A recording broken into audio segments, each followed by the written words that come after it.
bring everybody into the space and welcome everybody. So thank you so much for taking the time to join us today to have a really important conversation that I think is very timely. We have two amazing panels that I'm sure you all will enjoy. And I even wore my RBG shirt today just to center us in this space because using the term very inclusively, women deserve a place where decisions are being made. So I really hope that you all enjoy this conversation and just keep an open mind and really come up with ways and solutions so that we can support each other in this space and to come up with plans to just make the space better in the years to come. So I also have the task of welcoming the very incredible and amazing Representative Scott, who is a representative of the 41st District and is one of the first African American women to fill that space since 2000. So thank you so much, Representative Scott, for joining us today. Just a little bit of information about Representative Scott. Currently, her main initiatives are focused around maternal mortality, and we've worked really closely about that, about uplifting the issues and problems that Black women face when trying to start their families, raising awareness about doula programs, and also creating a task force to really concentrate on the areas and the ways in which Black and brown women are disproportionately dying and having complications when giving birth. And she is also, of course, the sponsor of Brianna's Law. We thank you so much for your support, for your leadership during this time, and thank you for bringing your opening remarks to this program. Thank you so much, Michaela, and I appreciate the opportunity to be with y'all this morning. I will try to respect and value your time and not take too much of it. And if we have some time at the end, I'm more than happy to engage in some questions. And so as Michaela said, I'm State Representative Attica Scott, serving Kentucky House District 41, which is part of Louisville. It stretches all of the way east and all of the way west. So it's this long salamander-shaped district across the city. And it's just something to keep in mind as redistricting comes up at the end of this year, how districts are shaped to disenfranchise people. That's not why we're here today. Today, we are talking about motherhood and the law. And as Michaela said, I am the primary sponsor of the Maternal Care Act.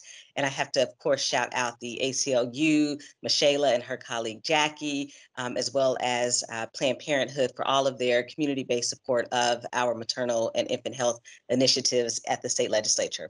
So I'm the mom of two amazing human beings. One of them is a management leader, and he tells me what to do every single day. And my youngest is in her second year at the University of Louisville. And while I enjoyed pregnancy and I made it through childbirth, thank God, they were both born in Appalachia in East Tennessee, because I was born and raised in Louisville, but I wanted to go away to a historically Black college, and I went to Knoxville College in East Tennessee.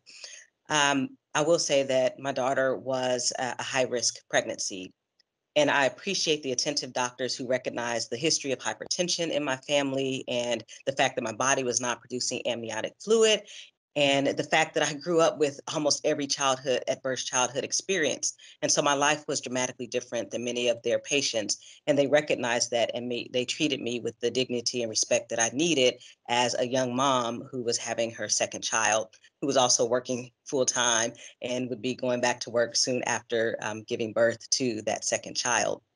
And so for me, while my pregnancy experiences for the most part were wonderful, great experiences, among the world's wealthiest countries, the United States is not good to mamas and babies, particularly Black mamas and Indigenous folks and other people of color.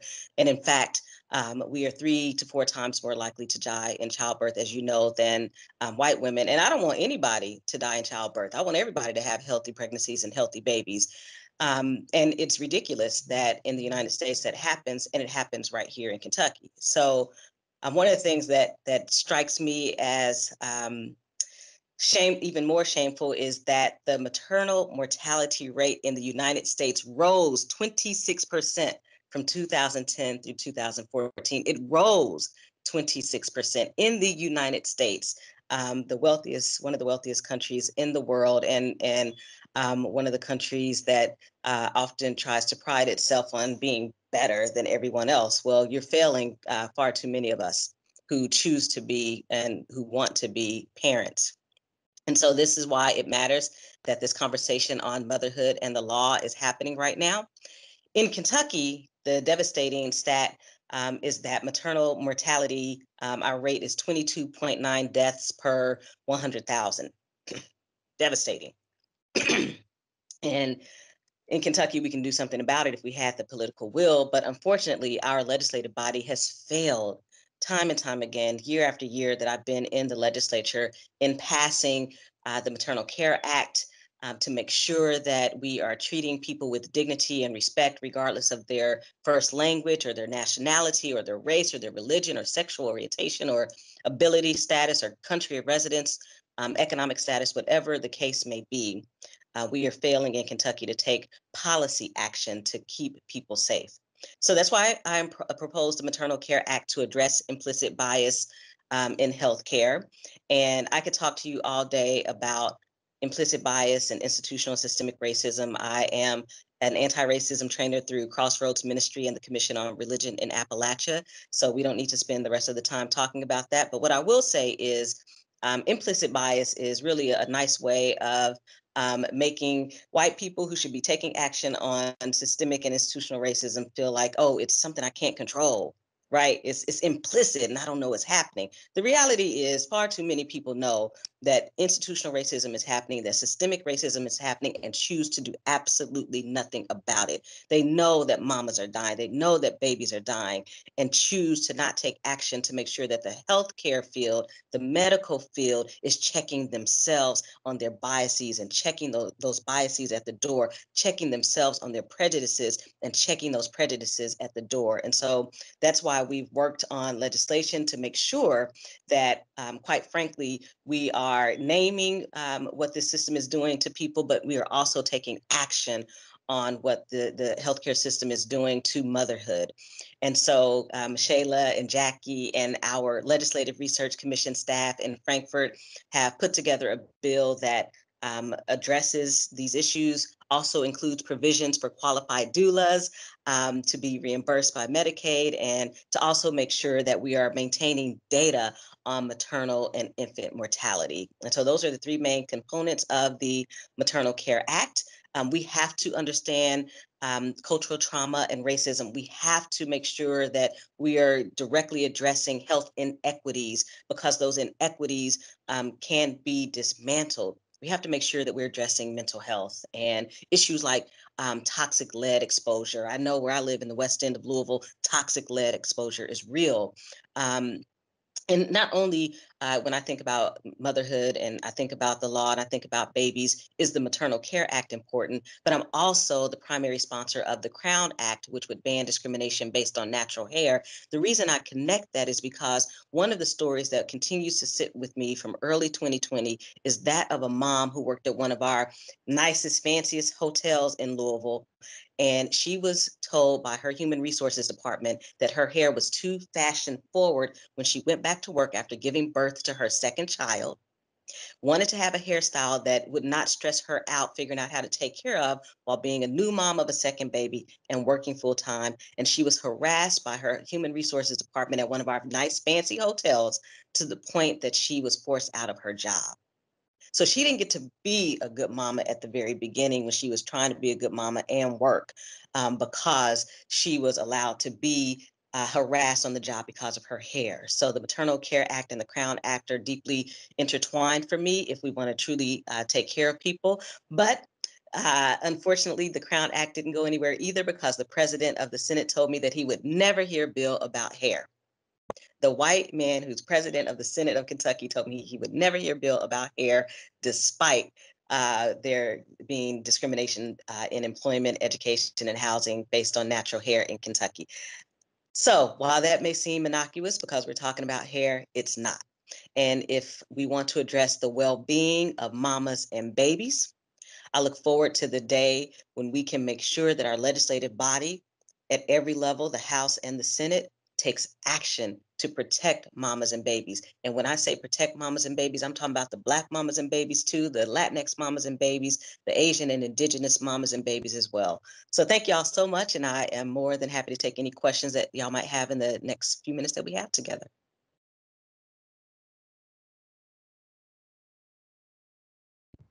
Thank you so much, Representative Scott. So I think the easiest way for people to do questions, I think if you wouldn't mind using the chat feature and type your questions, and then I will keep track of the questions and present them to Representative Scott so she doesn't have to monitor the chat. So please give questions. We have a few minutes before the first panel starts. Thank you so much. That was very powerful. Thank you. Thank you. And unfortunately, I can't see my whole sweater, but it says "Not today, patriarchy." And now, yeah, I now feel bad that I haven't worn something with a better. I do have an RBG shirt that says "Not delicate like a flower, delicate like a bomb," which I like. Let's see. I got questions. I saw a couple of raised hands. I did too. I can, just to speed it up because we don't have a ton of. I think it was Brianna that had one, so hang on. Oh, yes, great. I did. My question is very long. I'm trying to type it up. Oh no, you can say it. You can say it. Okay, I'll put my camera on. So I am actually a doctorate of nursing practice student. I'm a bedside registered nurse. So this is very interesting hearing about the Black maternal health rates. I also have a 5-month-old.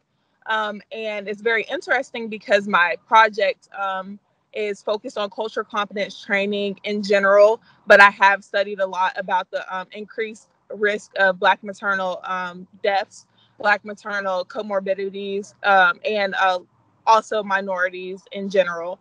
And I wondered how that fit into the narrative that you're pushing with cultural competence training as far as implicit biases go, but how do you navigate cultural competence training for individuals that are curious, who are unaware, and who are interested to learn?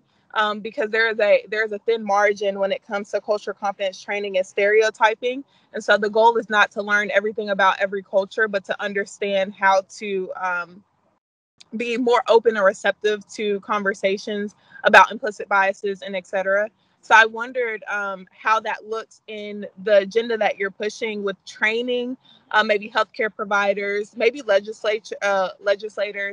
I'm not big in law, so I don't quite understand the legislative portion of it, but I understand the healthcare portion of it.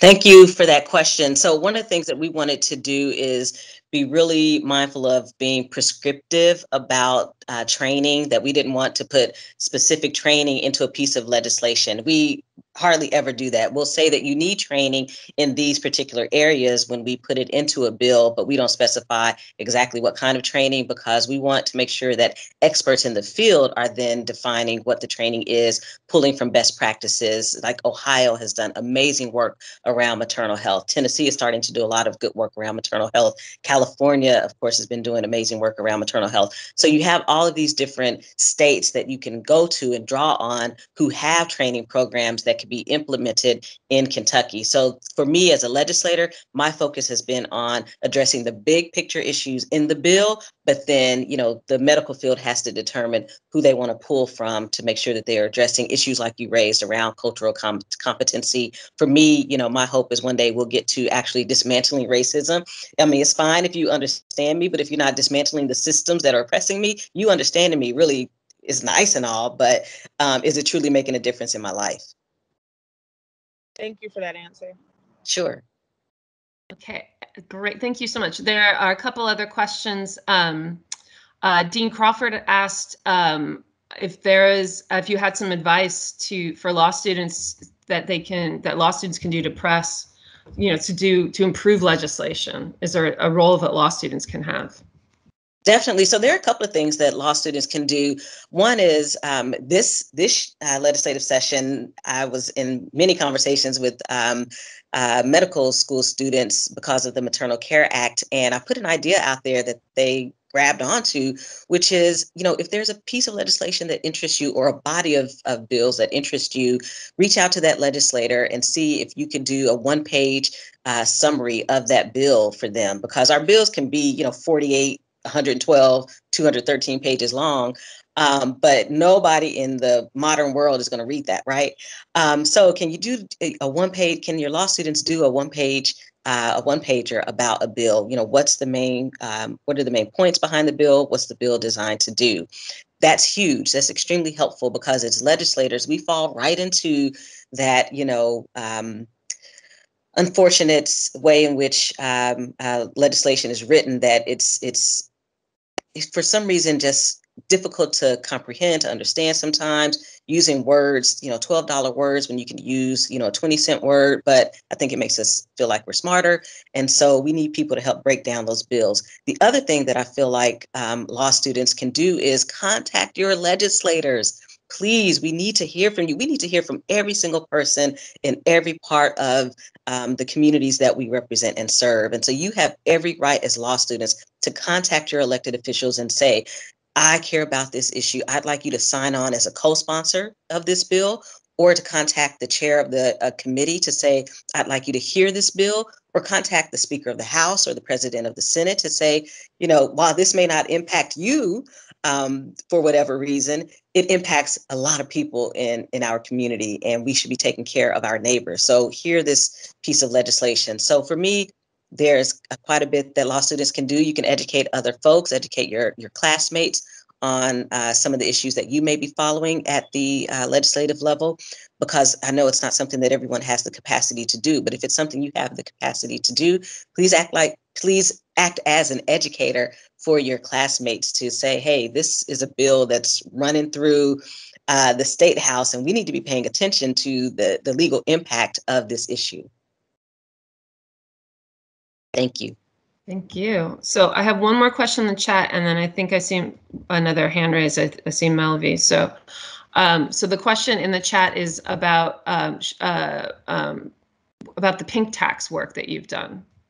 Sure. So the pink tax is a bill to remove the tax from menstrual hygiene products. And I've been working on that for probably 3 years now. I'd say 4 years ago, some students at the University of Louisville approached me, and students from different campuses across Kentucky approached me and asked if I would be interested in sponsoring a bill to remove the tax from menstrual hygiene products. They also asked me if I would be interested in sponsoring a bill that provided menstrual hygiene products for free on public college and university campuses. We did that as well. Unfortunately, the pink tax has not moved in our state legislature. And I'm just going to say it because I'm wearing my sweatshirt today, so I'm feeling it. Part of it is the majority of the legislative body are men. And so until we change the people who are in office, or, you know, have men in office who, you know, it's unfortunate that it's one of those situations where it's like, recognize that you have people in your family who have menstrual cycles and need some support, or acknowledge the fact that there is poverty in Kentucky, and people who have menstrual cycles shouldn't be wearing, you know, I'm just gonna say it because, you know, I think we're all adults on here, shouldn't have wear the same feminine hygiene or menstrual hygiene product all day because they can't afford to buy more. So the pink tax is something that I hope at some point will move forward. Because for me, it's an issue of addressing, one way we can help address the issue of poverty. It's a health issue. This is not something that's optional. It's something that we have to take care of our health. And so hopefully it'll move somewhere soon. Shout out to the young people who 2 years ago got literally hundreds of pink postcards signed to their state reps. And we ended up with 25 co-sponsors on the pink tax. Y'all, that is huge to have a piece of legislation in Frankfurt that is on an issue like the pink tax and have 25 co-sponsors. So I appreciate you asking that question. I also, just as an aside, filed a bill that would remove the tax from certain baby products as well. I just have my heart beats hard and strong for the mamas and the babies. I didn't know there was a tax on that. Oh God. Okay. Melvi. Good morning. Thank you, Representative Attica Scott, for being here and all of your insight. And I'm loving all of this. I joined late, so I apologize, but maybe this is covered. So I appreciated Dean Crawford's question as far as like how law students in particular can join you in this legislation and change. I'm sorry if you can hear my son. We're trying to put him to nap. So I became a new mom. He's 6 months old last year in my last semester of law school. And so through all of that, I have found motherhood to be the most challenging thing, even far more challenging than law school. But I'm particularly interested in helping with legislation when it comes to healthcare providers and Black women and just like women of color in general, from my own personal experience about bias in the delivery room and what I experienced there. And being an educated person, like I could see all of these like things very highlighted in front of me, and I thought, wow, these are very subtle things that someone would not pick up on. But me being me and also knowing a little bit about the law, I was just like, this is terrible. And the treatment of women of color and how, you know, your voice really isn't heard and everything. And I thought having a partner who is Caucasian would be helpful, but it wasn't. It was even more dismissive. And so I'm looking forward to hearing more about this conversation and then seeing how I can be of help. Thank you. And your comment made me want to go back to Dean Crawford's question. The other way that law students can get involved, get engaged, is propose ideas. So if you have, you know, an experience or there's an issue that you feel like the state legislature hasn't addressed, propose an idea to your state representative or someone you feel like you have their ear, because we don't know everything and we're always learning and trying to figure out how we can do a better job of taking care of the people of the Commonwealth of Kentucky or wherever you are. You know, reach out to your local or state legislator with some thoughts and ideas. And I also appreciate you sharing your story, because I'm sure most people on here heard about the Black woman doctor last year, late 2020 in Ohio, who died. And she was a doctor who was in the hospital, you know, saying to her caregivers that something wasn't right. She could tell that something wasn't right. She needed them to address it. And their response to her and to the hospital's administration is that they felt like she was bullying them, right? So it's that trope of the angry Black woman, the loud Black woman. She's bullying you because she's fighting for her life. And she's telling you something's not right. And you didn't give her the care that she needed. You didn't take her seriously, which is something that Black women and women of color face far too often, not being taken seriously about our health, or the assumption that we can take on much more pain than anyone else. And that if we want some meds, it's because we struggle with addiction, right? So all these different things get heaped on us. And so she ended up dying. And so I take your story seriously, and your experience is real and it's valid. And it's something that happens far too often to people. And we've got to make sure that we're addressing the healthcare field and what they bring into the room when they're providing service, and make sure that we dismantle those stereotypes, prejudices, and systems that have been designed against us anyway, right? They weren't actually designed for us. We've just spent, you know, decades knocking down the door and trying to get inside to be taken care of with dignity and respect. Okay, we're at time, but there's one final question, so we can do it real quick. We have one question from a woman who is trained as a birth doula, and she's majoring in social work, and she wants to add some ideas for ways she can help as a future social worker. Oh, wow. The social workers have been absolutely phenomenal, especially this legislative session. I think there's some new energy or new leadership, or I don't know what it is, but you know, the Kentucky social workers have just really stepped up on a lot of issues and contacted legislators about social justice and human rights. And just thank you so much, because social workers are so well positioned to be those kinds of advocates and voices. You see people every day, you hear people's stories, you know what's real. And you also have the fact that you are a social worker that is taken seriously by people like legislators. They see social workers and they're like, okay, these folks know what's going on for real, right? Like I'm up in the state capitol in, you know, a halfway nice office, But these are the folks who are in community every day. So please continue to contact your local and state elected officials about issues that are important to you. Please continue to bring us ideas to work on. I know last week I had a conversation with someone who was saying, since we passed a no-knock bill that restricted some no-knock search warrants in some situations, so you can still do no-knock warrants, which is what led to the murder of Breonna Taylor. They said, what about having a bill that mandated that there is some supportive services for children who experience these no-knock raids?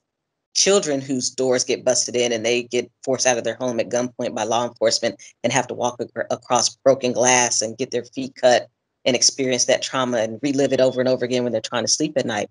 I'm like, oh my gosh, what an important idea. It's terrible we need it, but yeah, I'm going to go back to my colleague, who's the only social worker in the legislature, Representative Lisa Wilner, and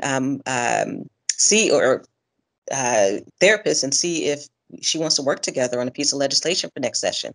So please keep bringing us those ideas. Please keep contacting your local and state elected officials. Keep sharing those stories that are important for us to hear, because all of us aren't necessarily deeply rooted in community like you are. So thank y'all so much for the opportunity to be with you this morning. I appreciate you. Thank you so much. That was fantastic. And so we're getting thank yous in the chat. Thank you, Representative Scott. And we are just barely over time, which I think is going to be a theme of today, because there's so much to talk about and so many issues. And I'm so happy to see our audience being already so engaged with this, and it's such an important issue. And stop saying thank you right now. I'm trying to talk. I'm going to move on to our first panel, which is a focus on breastfeeding issues. And I'm just going to, sorry, I never introduced myself, I just realized. My name's Joanne Sweeney. I'm a professor of law at the University of Louisville, which is hosting this virtual symposium. I have a now 7-year-old son, and have experienced some of my own issues in my career and being a mother, which fortunately were extremely minor compared to some of the stories that I've heard. So I've been very fortunate, but obviously I'm very aware of what's going on with other mothers. And so that was one of the reasons that I and Michelle Browning-Coughlin, who is going to be leading the second panel, kind of started coming up with this idea in the first place. So our first panel is on breastfeeding issues. And our two speakers on this panel are Devin Shines and Shivani Carthens. Devin is a fairly recent graduate of U of L. I can't remember what year, Devin. We don't need to go into that. Okay, that's fine. That's fine. That's fine. And she's a practicing attorney here in Louisville, and I say here, you know, in Louisville, Kentucky. Former student of mine. So just a pleasure to see you and see you doing well in your field. And then the other speaker is Shivani Carthens, who is an assistant professor of law. This is finishing up her first year teaching at the University of Louisville, and we're very excited to have both of you. I'm just the moderator of this, but my own story very briefly about breastfeeding, just to kind of hopefully kind of set the stage. Breastfeeding is extremely difficult. Those of you who have tried it would know. And I was terrible at it. I am a skilled person. That is not one of the skills in my repertoire. So my son could not latch properly, so it was extremely painful for me to, and I went to, like, you know, consultants and everything. I did everything I could because I really wanted to do this for him. But he was terrible at it as well. We were both very bad at me feeding him. So I ended up pumping for about 6 weeks, which those of you who pumped know that it's awful.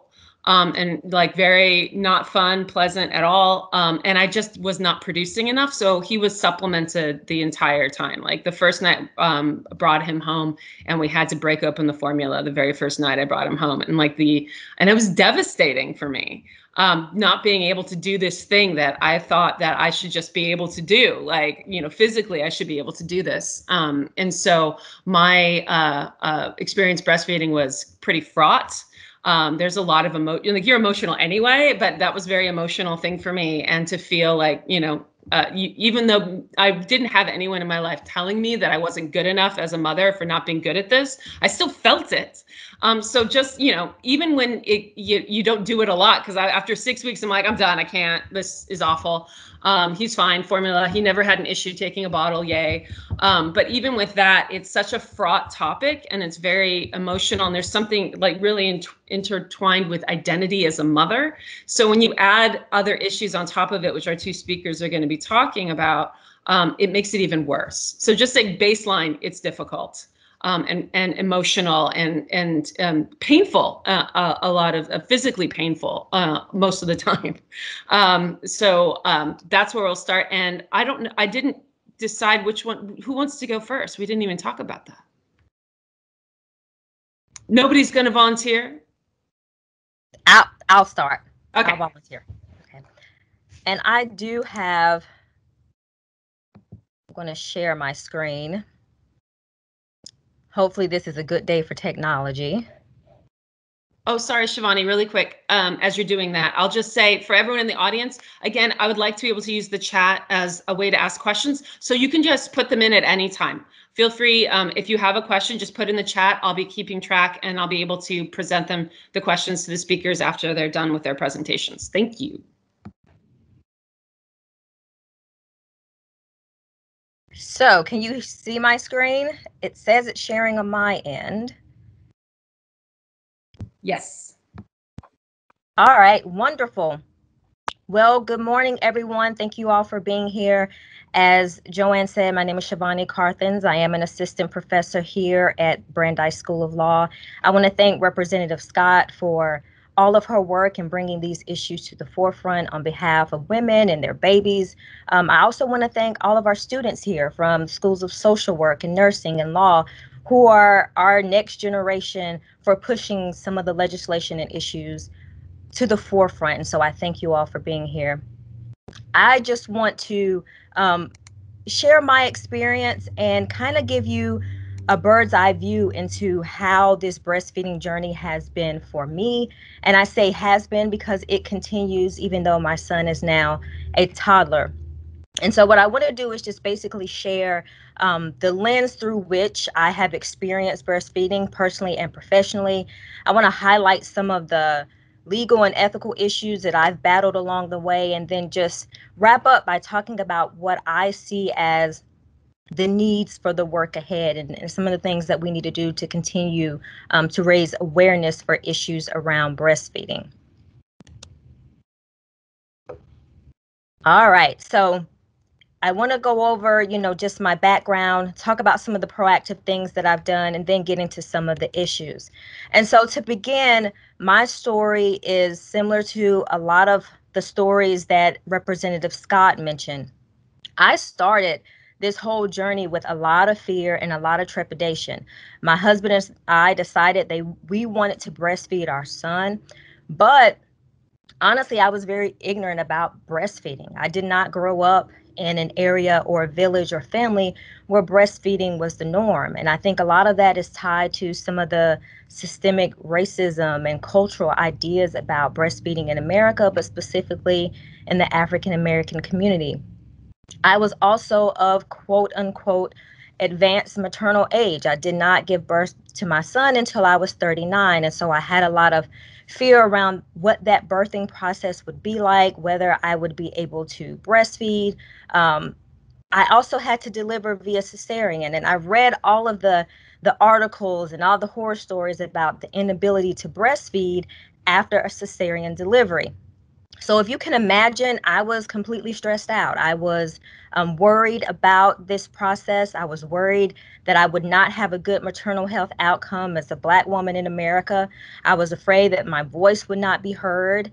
I was afraid that I would have physical problems and that I would not be able to initiate and continue breastfeeding, given that in this country, Black women initiation rates for breastfeeding and continuation rates are the lowest among all racial groups. So this was the mental, emotional space that I started from. I also had concerns about my life as a working mother. What would it look like for me once I returned to work? Would I be able to navigate the duties of my job and how I would do so and continue that breastfeeding relationship. And so I admit that I have a certain level of privilege. And I like that Melvie said, you think that that would help. I thought that, I was educated, I was knowledgeable, that I was going to do all of these things proactively to help. And many of them were helpful, but I still, as I'll talk about, encountered many bumps along this journey. So that's just an idea about my background. And I'm only sharing this presentation because along this process, I said to myself, I have to get pictures because this is going to be a ride, and it has been. And so I wanted to take pictures because I knew at some point, I didn't know how, but I knew at some point they would benefit someone.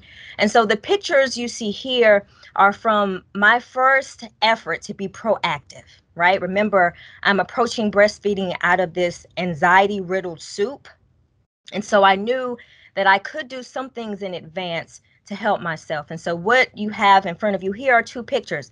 My husband and I are sitting at these conference tables in an education room in the hospital, and we're trying to learn everything we can about breastfeeding, about the mechanics of it, about the physical toll on the body, about how we actually breastfeed. We had these toys, these baby dolls that we used as models for learning how to place the baby and how to get the baby to latch and all of these things.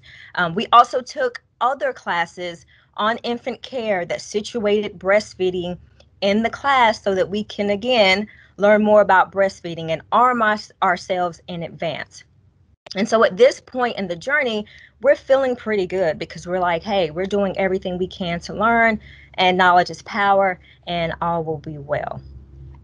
Another thing that we did to kind of arm ourselves in advance and make sure that our voices were heard was to create a birth plan. I was told that having a birth plan on record is a great way for your voice to be heard. We were in Texas. We don't have family and friends in Texas.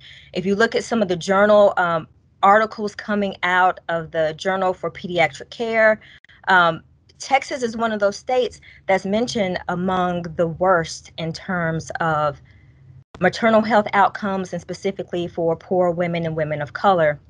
And so I looked at some of those articles, and what I tried to do was take all of the information that I could find that would be beneficial in initiating a successful breastfeeding relationship in the hospital and distill those things into a document. And that's what I did. And so what you'll see on the right here is just a snippet of that document that relates to breastfeeding. I had several other parts of the document that related to every other aspect of my care there in the hospital. And so some of the things that I read in journals said that if your child comes to you within the first hour and you can do skin-to-skin contact, that would be helpful for breastfeeding. That if your child isn't given formula in the beginning or sugar water or other options, then that would be beneficial as well. Should it become necessary to have some intervention, I was reading that you should have them extract colostrum, which is that first thick milk that you produce shortly after giving birth, that should be the first thing given to the child. So I detailed all of these things in my birth plan to make sure that my voice was heard, because I was afraid that I would be out of it and that I would not have the physical strength, the wherewithal, or the mental capacity to advocate for myself on that day. So I wanted it on record. I went so far as to have my husband take a picture of it on his cell phone, on my cell phone, to print it out.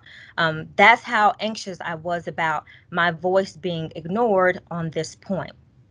Now, the good news is I am very fortunate. Everything went very well in the hospital. I received amazing care from the hospital there in San Antonio, Texas. My son received amazing care. I honestly don't have a bad thing to say about my experience. My birth process was great. No complications. My son was able to be brought to me. He stayed in the room with me. He was able to latch. I had assistance from lactation professionals there at the hospital. And so everything seemingly started off well. Everything was coming up roses. And I said, hey, okay, I got this whole breastfeeding thing licked. We are not going to have any issues. But that really wasn't the case. I actually started running into issues when I thought about returning to work. At the time, I was in a teaching role at a university. And for some reason, when I was in my anxiety-riddled soup, I honestly didn't think my largest issues would come through the workplace. I thought, again, I am fortunate. I have a position where I have some flexibility. I'm privileged in many ways when it comes to my background and experiences.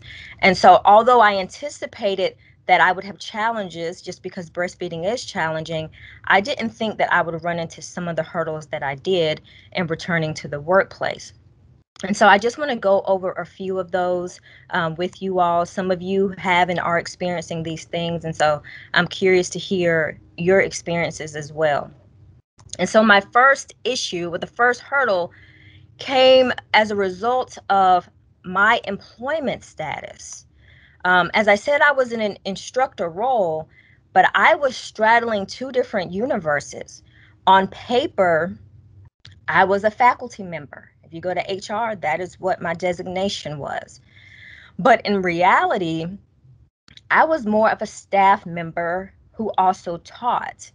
And so my day was jam-packed. The semester before I had my son, I would arrive at the campus at 10. I would teach a morning class. I was required to stay on campus all day and assist students who were studying for the bar exam or students who needed academic help. And then I would teach an evening class, and my class wouldn't end until 9 o'clock. So the latter part of my pregnancy, I was on campus from 10 until 9 o'clock at night on 2 days of the week. The other days of the week, I was also required to be there all day. And so the reason why that matters and how that relates to breastfeeding is because I'm classified at that point as a faculty member, I did not get vacation time. I did not get sick leave. Okay, there was no maternity leave for me there. And so in order for me to have enough time following giving birth and establishing this breastfeeding relationship to really do that successfully, I had to exhaust all of my short-term disability. I also had to exhaust all of my Family Medical Leave Act time. That time is available there. You aren't paid for it, but is available there. That really became important for me because, as I said, I thought everything was going great. Everything was coming up roses. And then about 5 or 6 weeks into this breastfeeding process, I ran into some issues. I thought my milk supply was going down. I thought that my son wasn't latching properly. I remember being up and literally my son and I crying all night because he just wasn't getting enough milk. And the only thing I could think was, I can't wait until daylight. I can't wait until 8 a.m. because then I can call someone and I can get some help because we're suffering. And so I was able to see a lactation specialist that I learned about through the hospital. And the issue there was manageable, right? My supply was going down because my son wasn't latching properly. He wasn't extracting enough milk from the breast to continue triggering my body to produce more milk. Now, the good news was there was something that we could do. The bad news was it was going to take time. So normally, if it takes an average person about 6 weeks or 8 weeks to establish a strong milk supply and regulate that supply, it took us longer. It took us about 12 to 14 weeks to actually get to the point to where my son was latching properly, he was getting enough milk, and my milk supply was regulated. All right. Now, the problem with that is, as I mentioned, I had to exhaust all of my short-term disability, had to exhaust all of my leave. So when I returned to work, I had no legal recourse for taking time off. So had I become sick or had some complication due to the postpartum process, had my son needed me, had any other family member, my husband, needed me to have time off for family medical leave purposes, that time wasn't available to me for the remainder of that year. I exhausted my short-term disability. So there was no way I was going to do anything like go mountain climbing or even rollerblade and need surgery because I broke my leg. I had no legal recourse for taking time off. And so that weighed heavily on me when I returned to work. And it just points out one of those things that I did not anticipate. Even with all of my knowledge and understanding prepartum, I didn't anticipate that my legal status as an employee would be so detrimental to me as I embarked on this breastfeeding process. And I bring that up because even with that, I was very fortunate. When we look at a lot of women who are in lower paid positions, particularly women of color, poor women, when we look at women who are in situations where they don't have flexibility in the workplace, they're almost put in a position to give up breastfeeding because they don't have the ability to, one, advocate for themselves, and two, they don't have the ability within the workplace to continue breastfeeding. I actually had a colleague who told me that prior to her coming to this university with her first son, she made the decision just to stop breastfeeding altogether when she returned to work because it wasn't feasible. And so I wanted to just bring that up because many women are situated to where not only are they exhausting their time, but they don't have the ability to actually create a successful breastfeeding relationship out at the outset. That would have been my case. Had I returned to work after 6 weeks, um, or even 8 weeks, our breastfeeding relationship would have ended because we had so many glitches along the way that we had to resolve. And I was fortunate that I did have some time, but I did have to exhaust that time, which wasn't helpful and was very stressful at the time. Another issue that I just want to highlight here related to breastfeeding, and many of you know all too well, is pumping. There's a misconception that pumping is just something that you do to get the milk out, to relieve yourself, to save for the child to drink later. But actually, and some of our medical experts can speak to this more, you have to pump.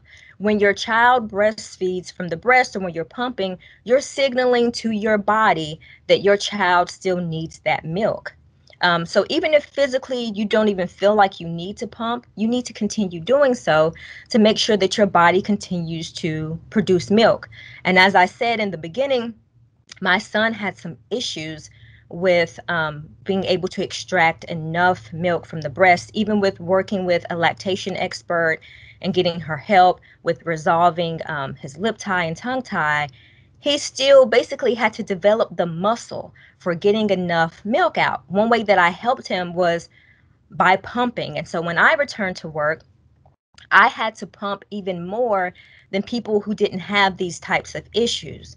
That was problematic for me because although when you look at the Affordable Care Act, it has created more protections for women who pump in the workplace. For example, you have to be given time to pump, breaks to pump. You also need a private space to pump. Those protections are there and they're a step in the right direction, but there are some issues. Because when you talk about breaks probably are referring to the normal 15-minute breaks here and there. For me, I needed more time to pump. I also needed to pump more to give my body that signal because I knew that if I were home, my son would be breastfeeding more because he hadn't yet developed that muscle for extracting the milk. So the break time was a concern for me. I was fortunate my employer did give me break time, did allow me the time that I needed. But honestly, as you all know, the practicalities of breastfeeding are different than what you imagine they will be. The classes that I taught in the spring of that year were an hour and a half long. My supervisor and members of the university would schedule meetings. Of course, I didn't expect those meetings to be scheduled around me, but it put me in a position where I would teach for an hour and a half and then have to go right into a meeting that might be another hour and a half to 2 hours.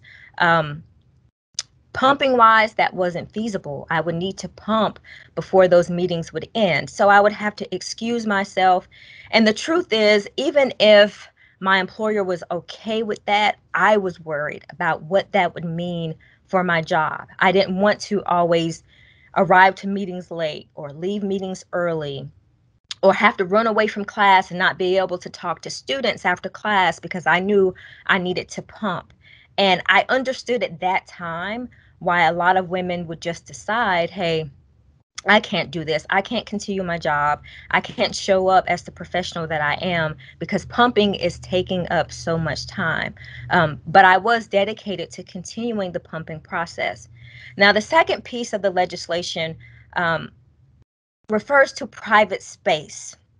And some of you all know this. Some of you all might be surprised to learn that privacy is relative under the law, that employers are given a lot of leeway in determining what that private space is going to look like.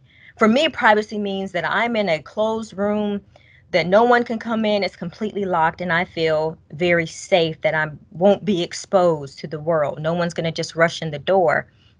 But actually, when you look at the case law around this, privacy could be just an area of your employer space that's shrouded by a curtain around you. For me, if I was just surrounded by a curtain, I wouldn't feel safe. I wouldn't feel secure. I even know people who have put up curtains around their cubicles to pump. To me, that's not private. Anyone who's taller than probably 5'6", 5'8" could probably stand on their tiptoes and look down into that type of space. And so it's not private at all. I had to actually go to my employer and request a private space. Remember, I straddled this strange place, so I didn't have a closed off office. I worked in more of an open space where I had like a cubicle, and so I needed a pumping space. When I went to my employer, I was told that no one had ever made such a request. I was baffled by that because I knew for a fact that I had at least one colleague that was actually pumping. So I was confused as to what every other, woman on campus was doing at that point. My employer was very accommodating. I was given the space that you see on the screen there, that empty office space, and I used that space to pump. That was fine. It wasn't near a sink, which is also required, but there was a sink in the building, so I was able to go and pump and save that milk and clean my parts. I also had calls during my postpartum period to travel, and that's very difficult. My heart really goes out to women who have to travel on a frequent basis. If I'm honest, if I had to travel frequently, I don't know that my pumping process would have continued. I don't know that my breastfeeding journey would have continued. I only had to fly twice on 2 different occasions within about the first 6 months where my son was born. As you can see, that first picture in the middle is the mother's room here in Louisville at the airport.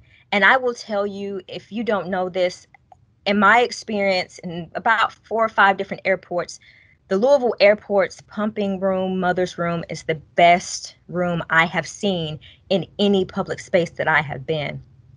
It's there. You have enough space. You have access to a sink. The room below that is the pumping room in Chicago at the airport. Again, you have a closed space there. You can see that there's there on the screen. I could see what time my flight was going to come in. I had a place to set my cooler. There's a sink there to the right. And so for the most part, those 2 different places made it completely possible for me to continue pumping while I was away from my son. That's the positive. The issue is that all airports are not the same. I have literally pumped on the plane. I have sat in the terminal and pumped around people because I did not have enough time to get to a lactation pod and pump. And I just had to actually pump, try to cover myself as much as I can. I've actually pumped in a bathroom and had to discard that milk because I don't eat out of the bathroom. I don't prepare my food out of the bathroom. I don't think it's sanitary. And so I was not going to prepare my son's food in a bathroom and keep it. So I lost that milk. And anyone who pumps knows that breast milk is liquid gold. So the process of pumping and throwing that milk out was heartbreaking. And so, again, my heart goes out to everyone that has had to pump and travel. I don't know that I could have sustained this process. Now, here's another issue, and this is the last issue that I'll bring up. It's tied to pumping, but it's also more specifically tied to a lack of breastfeeding literacy on behalf of people who are making laws for us. I'm so thankful to have people like Representative Scott who are shedding light on some of these issues. The issue that I really want to bring up here, and I would love to hear from our medical folks, our doulas, our social workers. The point I want to make is that there's a gap in understanding between the law, ethics, working, and then the actual practicalities of breastfeeding. And when I say practicalities, I don't just mean the mechanics. I mean the toll that it takes on your mind, your body, the emotional strain, the physical strain, the psychological strain. The pictures that I have here demonstrate to you some of the issues that I had around pumping while working and navigating public spaces while breastfeeding. You saw my previous picture of the room that I had to use through my employer. It was fine, just an empty office. Well, there you see me. I have my pump there. I'm sitting there. And that room became a storage room. And so why does that matter? Well, it matters because in order to physically pump, for the milk to let down and for you to be able to extract it, your mind has to be in a particular space. If you are stressed out, it's going to be difficult to pump. I mean, physically, you won't be able to do it. And so when that office became a storage room, I would go in there and just the sight of all those boxes would stress me out. In addition, because that room was being used by people that needed that box and access to that room, I no longer felt it was secure. So I had this fear that someone would come in and they would catch me, with my breasts exposed. They would catch me pumping. And so that fear and anxiety prevented me from physically being able to pump. If you see the two pictures in the middle, you'll see something that also looks like a storage room. These two pictures are actually from the courthouse. I had to go to jury duty within the first 6 months after having my son. I was happy to do my civic duty, but I called the courthouse and explained that I was still lactating. I had to pump, and I had to pump frequently. And I was told that they could accommodate me. And so when I got there, I was heartbroken, and I was really disturbed that this was the space. Not just so for me, but I understood that there are tons of women that work in the courthouse. That are coming through the courthouse constantly. There are tons of women who are called to serve on juries while they're breastfeeding. And this was the space that I was given. You can see that it's a storage room. There's like an old printer. There's Christmas ornaments. The black bag that you see there sitting in the third image is actually the bag that I had my pump in, but that's just a random table that was in this storage room, and that's where I could sit to pump. So I had to kind of clear that space to get my things out. I felt like I needed to take out sanitizing wipes to sanitize that space. And so that wasn't a very welcoming space. It wasn't a space conducive to breastfeeding. And the reason it isn't because I physically could not breastfeed when I feel like I'm insecure or when the space doesn't feel sanitary. I had to go so far as to put in earphones and listen to a reel of my son's voice that my husband recorded, close my eyes and visualize my son to force my body to relax enough to physically let down the milk so that I could pump. Okay, so now I'm in these storage rooms, and instead of taking 15 minutes to pump, now we're into 30 minutes, and I'm worried about my job. I'm worried about being absent too long. And I'm just worried about what this means for me as a mom, what it means for my son, and continuing this breastfeeding relationship. So I just wanted to share those pictures so that you could get a view of what myself and many other women are experiencing when we're saying that we're pumping in spaces that you would expect for us to have a little bit more security. By contrast, I want you to look at this last picture on the right. You see there's a cubby in the back where I could put my items. There's a nice, lamp there. There's a comfy chair. And this is the type of space where I found it very comfortable breastfeeding. I was comfortable. I could lock the door. I could even bring my son into this space if he were with me, and it felt completely safe and secure. I wasn't worried about sanitation. But the problem with that last picture is that is a random lactation room off of Highway 35 at a shopping mall in Texas. And I find it absurd that that's one of the best spaces that I've used to pump outside of my home. And the other three pictures there are from the courthouse and from, the workplace where I felt largely insecure and struggled to pump. And so the legal and ethical issue here is that there's a big disconnect between what the legislature has created for us in terms of protections and the realities of actually breastfeeding and continuing a breastfeeding relationship for an extended period of time.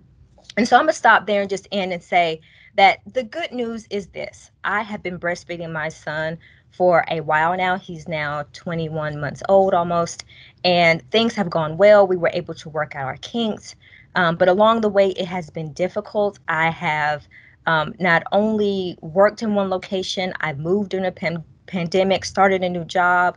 And during that process, I thought a lot about what it means to breastfeed and continue breastfeeding. I think we need to, as Representative Scott and many of you mentioned, continue to bring some visibility to these issues so that legislation begins to align more closely with the true experience of breastfeeding and being a working mom and continuing that breastfeeding relationship. I think if we continue to do that, the health outcomes for women and for children will only improve.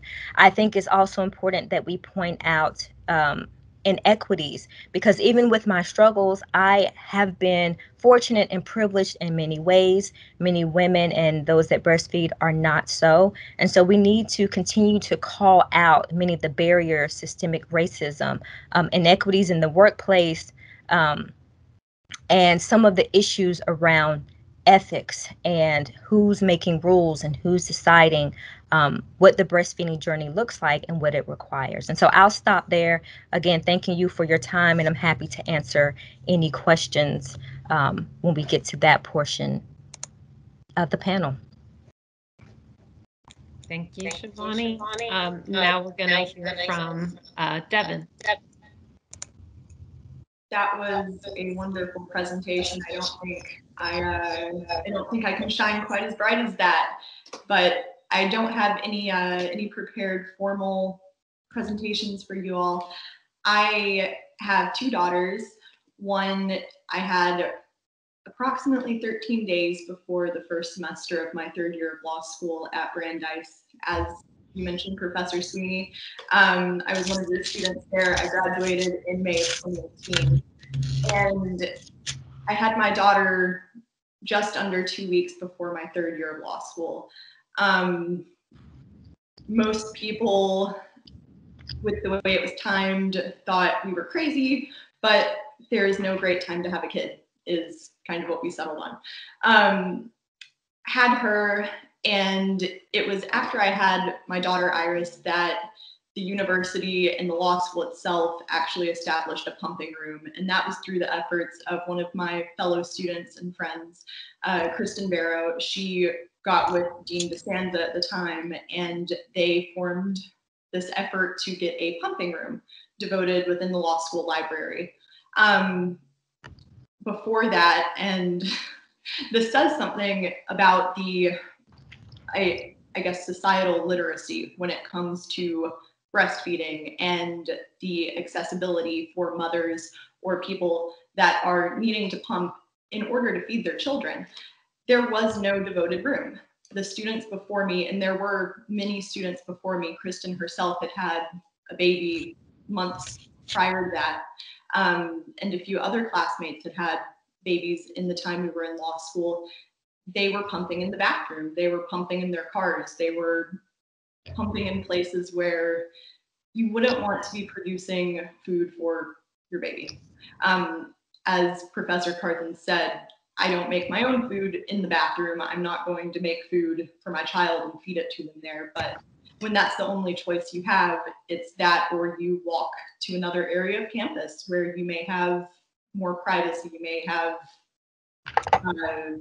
a situation that's better suited, but then you run into logistical issues of, okay, I've got torts at 9 o'clock, and then I have civil procedure at 11. How am I going to get out of my class, get all the way to the room that is better suited for this, pump, clean the pump parts, get the milk stored, and then make it back to your other class?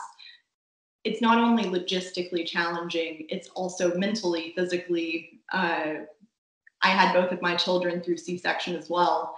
And returning to school even after 13 days, after having a baby via cesarean, and then the only pumping room being available being on the second floor of the library through a bathroom, very challenging. I'm not sure what the situation at the law school is now. I was grateful to have a private space with a lock and with a little mini fridge.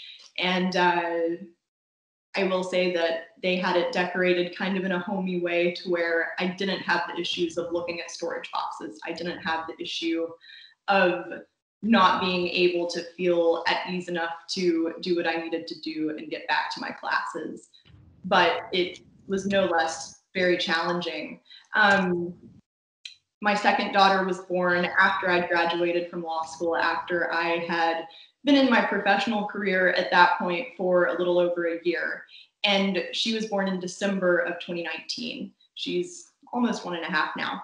I was able to take full 12 weeks off with her, thankfully, due to my employer having a more gracious maternal leave policy than a lot of people are able to take advantage of. Another great weakness, I think, that we face specifically in the United States is a lack of leave for parents, and specifically mothers or people producing breast milk to feed their children. After the 12 weeks, I returned to work, and again, I was lucky enough to have an employer with a devoted lactation room. In fact, we had, I believe, 3 separate rooms for mothers in the building that I was in. And those all had locks, those all had mini fridges, very comfy chairs, a very good example of what you would hope for from a company to provide good situations for mothers and anyone that needed to pump. However, and I will say my breastfeeding journey with my first during law school, it was very short-lived. We made it, I believe, about 8 weeks. My daughter was very colicky, had a sensitive stomach, and her pediatrician said, yes, you can try to cut out caffeine, you can try to cut out dairy, all of these other things. And I said, I'm a law student. I can't cut out caffeine. That's not happening. So we dealt with a lot of guilt in that. I felt personally very responsible for not being able to provide that for my first daughter. And it wasn't that anyone around me, I think, like Professor Sweeney was saying, no one around me was saying you're less of a parent if you aren't able to do this. It was more so a matter of, I felt that pressure on myself. I felt like if I wasn't able to do that for her, I was already failing her in this way. I also carried a lot of guilt, which I know a lot of professional parents and working parents feel in leaving my daughter very, very soon after she was born. It's a very emotional, very conflictual time. And at the end of the day, you're just trying to do the best for your kids. But that being said, our nursing journey was very short-lived with my first daughter. My second, we did make it the whole 12 weeks that I was off on my maternity leave. And then we made it the entire time that she was in daycare, which, keeping up with the calendar, she was in about 3 weeks before COVID struck us all. Through that time, I finally got into a rhythm with pumping at work. It was a situation where I was very, very grateful and in a good position because my direct supervisor was also a mom of 3 kids. She was a mom of 3 kids who had breastfed all of them, and she was an attorney. She understood what it meant to be able to do that and the things that it takes of an employer and a supervisor and understanding how to make that supportive environment for someone. And very grateful for that. After COVID struck, everyone was working from home. My husband and I are both attorneys, and we were both working full-time hours, trying to do remote work with, at that point, a 2.5-year-old and a 3-month-old. And it's crazy to think back to that time because we were all so down to the wire. We were all just trying to make it through this new pandemic world at that point and trying to figure out how we could all 4 survive in our house with our 2 dogs, work full-time hours, get done what we needed to get done. I was lucky I wasn't in a traditional attorney role where I was billing hours. My husband was. However, we made it work, and at one point, I just remember sitting at the kitchen table where we were doing remote work thinking, okay, I told myself I'd make it at least 6 months nursing. My daughter, like Professor Sweeney's son, did not like breastfeeding. We weren't very good at it together. So I was pumping most of the time. And when I say most of the time, it was pretty much all the time because, as her pediatrician said, she's really lazy. She loves food, but she does not want to get it herself. So with my lazy baby who refused to eat, I suddenly found myself working remote, trying to wrangle a 2.5-year-old who decided to potty train at the same time, a 3-month-old, and keep them from screaming while my husband's trying to hit his billable hours mark. And I'm still doing my work. Add pumping on top of that pretty much exclusively, and it was a gauntlet. It was very difficult. I found myself so stressed, not because of my work and not because of my toddler who liked to run behind my camera while I was on a meeting, pantless because she's potty training, but because I wasn't producing enough milk for my baby. And because my baby refused to assist in the sense of taking the pumping part out of the equation.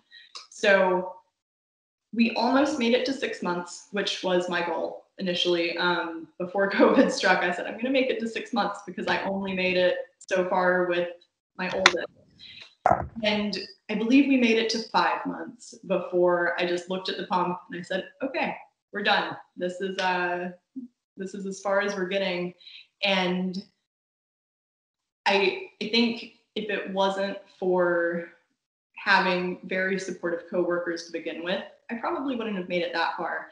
But that is just to say, with the professional stressors that layer on to being a mother, that layer on to breastfeeding, that layer into our heads as necessities of what we have to check off the list. I know most attorneys and most people that may be watching this right now, a lot of us are overachievers. A lot of us are in professions or following paths because we want to have the biggest impact that we can and that we want to do a good job of what we're doing.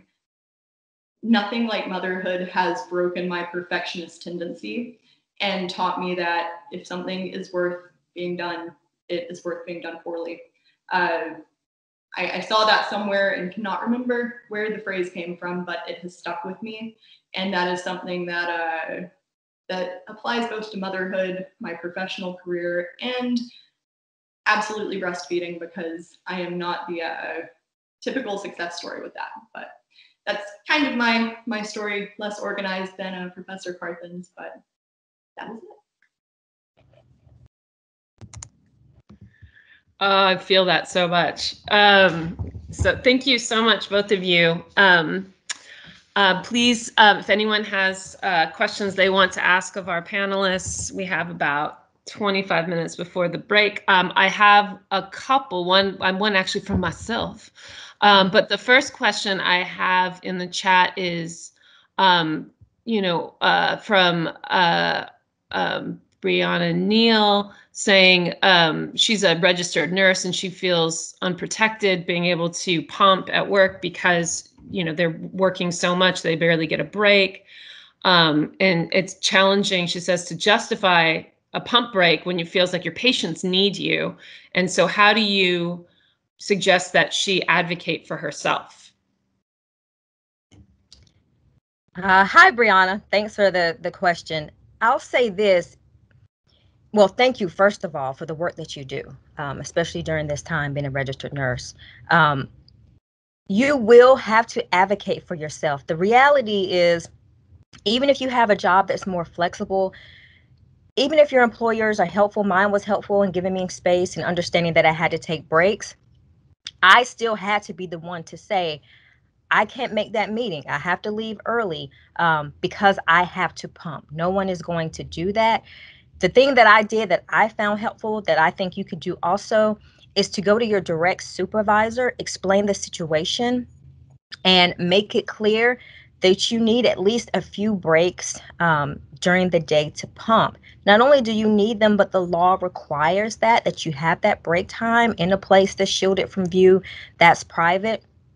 And if you think about it, you're concerned about your patients, but to the extent that you are well, that your son or your daughter is well fed, you're going to be a better person, you're going to be a better nurse, and you're going to serve your patients better, right? It's going to be hard to continue serving your patients when you have this specter on your back, knowing that you aren't pumping, that you aren't putting that milk aside for your child. So my advice is to go to your supervisor, explain that you have to take a few breaks, make sure that you have a space, and that you all design a system for doing that, whether that means that another nurse is going to come and relieve you at a particular time. Again, plan that in advance to the extent possible. I know that your job is not traditional and there are times when you can't take breaks, but it just needs to be said and known in advance that those breaks are necessary. But the onus again will be on you. There'll be days where no one will relieve you and you'll have to say, remember, I get a break to go pump, or I need a lactation break, or hey, I'm going to the lactation room. You'll have to constantly do that and advocate for yourself. But the first piece of advice is to go to your employer. The law requires it, and make sure that your needs are known. And by law, you are entitled to that at least for that first year after giving birth to your child. So make sure that you do that first, and then make sure that you're consistently advocating for yourself and bring in other moms. I'm sure you work with other moms and even, other parents who would be very helpful in supporting you in getting the break time that you need. I would agree with that. One of the most invaluable resources I had in my last job after I had my second daughter was actually having multiple coworkers who were mothers and who had gone through the process of having to pump at work and had been able almost to mentor me in saying, hey, when they found out I was pregnant, hey, have you told so-and-so yet? Have you gone up and seen the pumping room? I think I had 3 people take me up to the pumping rooms just to show me where they were and make sure that I knew the layout of the land. And also, one thing that my employer did at that time, the pumping rooms were on Outlook calendars. So we were a fairly large company. There were a number of mothers who were pumping at that point in the company, and we were able to block it off on our calendars. So I would do that. And my direct supervisor, like I said, she was a mom with 3 kids. They were all older at that point, but she said, just send me those as kind of categorized as free for my calendar, but share it so that I know when you're going to be in and out. If you feel comfortable doing that. And I was like, yeah, that's fine. I don't care. But that way it was more communicative. It wasn't a situation where it was like, oh, she's gone pumping. It's like, oh, we're not going to schedule this meeting butting right up to that so that Devin, if it goes over, has to stand up awkwardly and leave. it was more so a matter of we're not going to schedule that then if we don't have to, so that she doesn't feel like she's watching the clock and having to balance those. So I would say communication, if you can find those people where you work, if you can get a team on your side that you know understands it, is so, so valuable. Thank you. And I just wanted to say that sometimes it's difficult as nurses because we can't schedule things, because like if I schedule something at 12 o'clock and my patient is coding, I can't leave. And so that's the difficulties of it sometimes. And as the pandemic has transpired, we also have become more short-staffed. So inevitably, these are things that, you know, unfortunately have weighed on me heavily, and I can't take care of my daughter if I can't take care of my patients if I'm not taking care of my daughter. So I understand, but it's really challenging to advocate when you have very sick patients and not enough staff.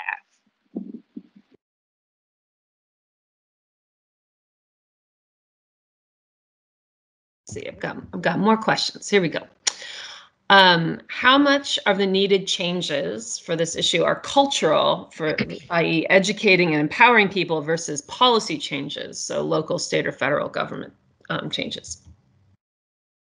I think that those two types of changes play into one another. I think some of the issues with the policy, some of the policies that we have, the issues are there because the policies in a lot of ways are very tone deaf. They haven't considered the actual practicalities of breastfeeding. They also, in my opinion, don't consider cultural barriers. They don't consider the idea that women who are working in low wage jobs are not going to have the same access to break times and to flexibility. Women like Brianna, who are serving us as nurses, their schedule is very different. It's not a traditional job. And so I think the legislation hasn't been responsive to the working cultures of those women. There are also issues that impact breastfeeding from a racial standpoint, right? In this country, the breastfeeding outcomes and durations for women in this country are far less than the developed nations of this world. And if you are a woman of color, if you are a poor woman, then your access to information limits your ability to breastfeed, but also the lack of access means that you don't have the same voice. And so legislators don't hear you and don't respond to you. And so I think there's a mix of things there. There needs to be more education as to the outcomes for breastfeeding, how those relate to maternal health, how they relate to inequities in America, and how we can solve some of those issues. But I think the greater problem is that you can't have a breastfeeding law here that's going to address those things. We have to address everything. We have to address sexism in the workplace. We have to address racism in the workplace, racism in society as a whole. That there's a many-layered approach to getting to where mothers are going to have the support time that they need to establish and continue a breastfeeding relationship. So I think the cultural and the legislative tie into one another. But I think what is important is that for those of us that have this wonderful platform and other options, that we continue talking about these issues and elevate and amplify the voices of those who aren't going to be heard, and really push and force legislation to respond. I think Professor Rothstein put in the comments that, you know, we need critical mass. We need more people talking about this and pushing this movement forward. And so I think it's going to require everything. I think it's going to require education. I think it's going to require empowerment and action in the form of legislation that not only is there, but is responsive to the needs of breastfeeding moms, but also that takes into consideration the true life of someone who is breastfeeding. The law as it stands now is very slippery, as I said, around what does it mean to be private? What does it mean to have a break? What does it mean for someone like me? I have breastfed past 1 year. there's a lack of knowledge. The World Health Organization actually says that breastfeeding up to 2 years is the recommended practice. That's not really talked about in this country. And so there's a lack of literacy around the law, but also about the true lives of breastfeeding moms in this country. And so I think we need to bring everything to bear, culture, education, and legislation. And we need to have more women at the table taking the role there to ensure that we're meeting moms and we're meeting babies where there's a need. Yeah, I think that what you're saying is absolutely right. And part of the issue is that, if real experience doesn't lead into the drafting of these laws, as you see, like they can be kind of vague. And then even if they're well written, that doesn't automatically make them enacted, right? So even if the law is there, if the culture is not there, then people are not going to, fully, take on what they should be, even if like the law were perfect, even if it were written perfectly and they define this is exactly what you have to do. There's not an army of enforcers going out making sure that employers are actually doing this, and there's plenty of inequities and power imbalances in the employment context for so many women that even if the law says the right thing, which it doesn't, right? It's vague and it's not giving enough. It's not detailed enough, and it's not really getting at what needs to happen. But a lot of women don't know their rights, so they don't know to fight for it. And even if they did, do they have the resources to actually fight this fight? And yell at their boss and basically risk their job. And yes, that's illegal to fire somebody. It could be considered, gender discrimination or even pregnancy discrimination. But so what if you don't have the resources to actually litigate that? So it has to be, the culture feeding into making the law better, but then the culture has to change just to effectuate the law in a meaningful way. And that's education. Agreed that people need to know what their rights are, but employers need to be educated, and also, finding a way to make them do it even if they don't want to, and not put people in storage rooms. Let's see. Yes. Let's see. So Melvi wrote, as a law student using the current lactation location at the law school. Shivani, have you seen that room? I have seen the room. I've actually used the room because when I first came here. Oh yeah, you were in between offices. Yeah, I was in between offices, so I am familiar with that room. Okay, so how can we advocate for updating, or relocating the lactation room? And she says, when I brought up the topic, it's been taken as if I or we who use it are ungrateful for the designated space. And ooh, that makes me angry. That's me being angry. So that makes me very angry too.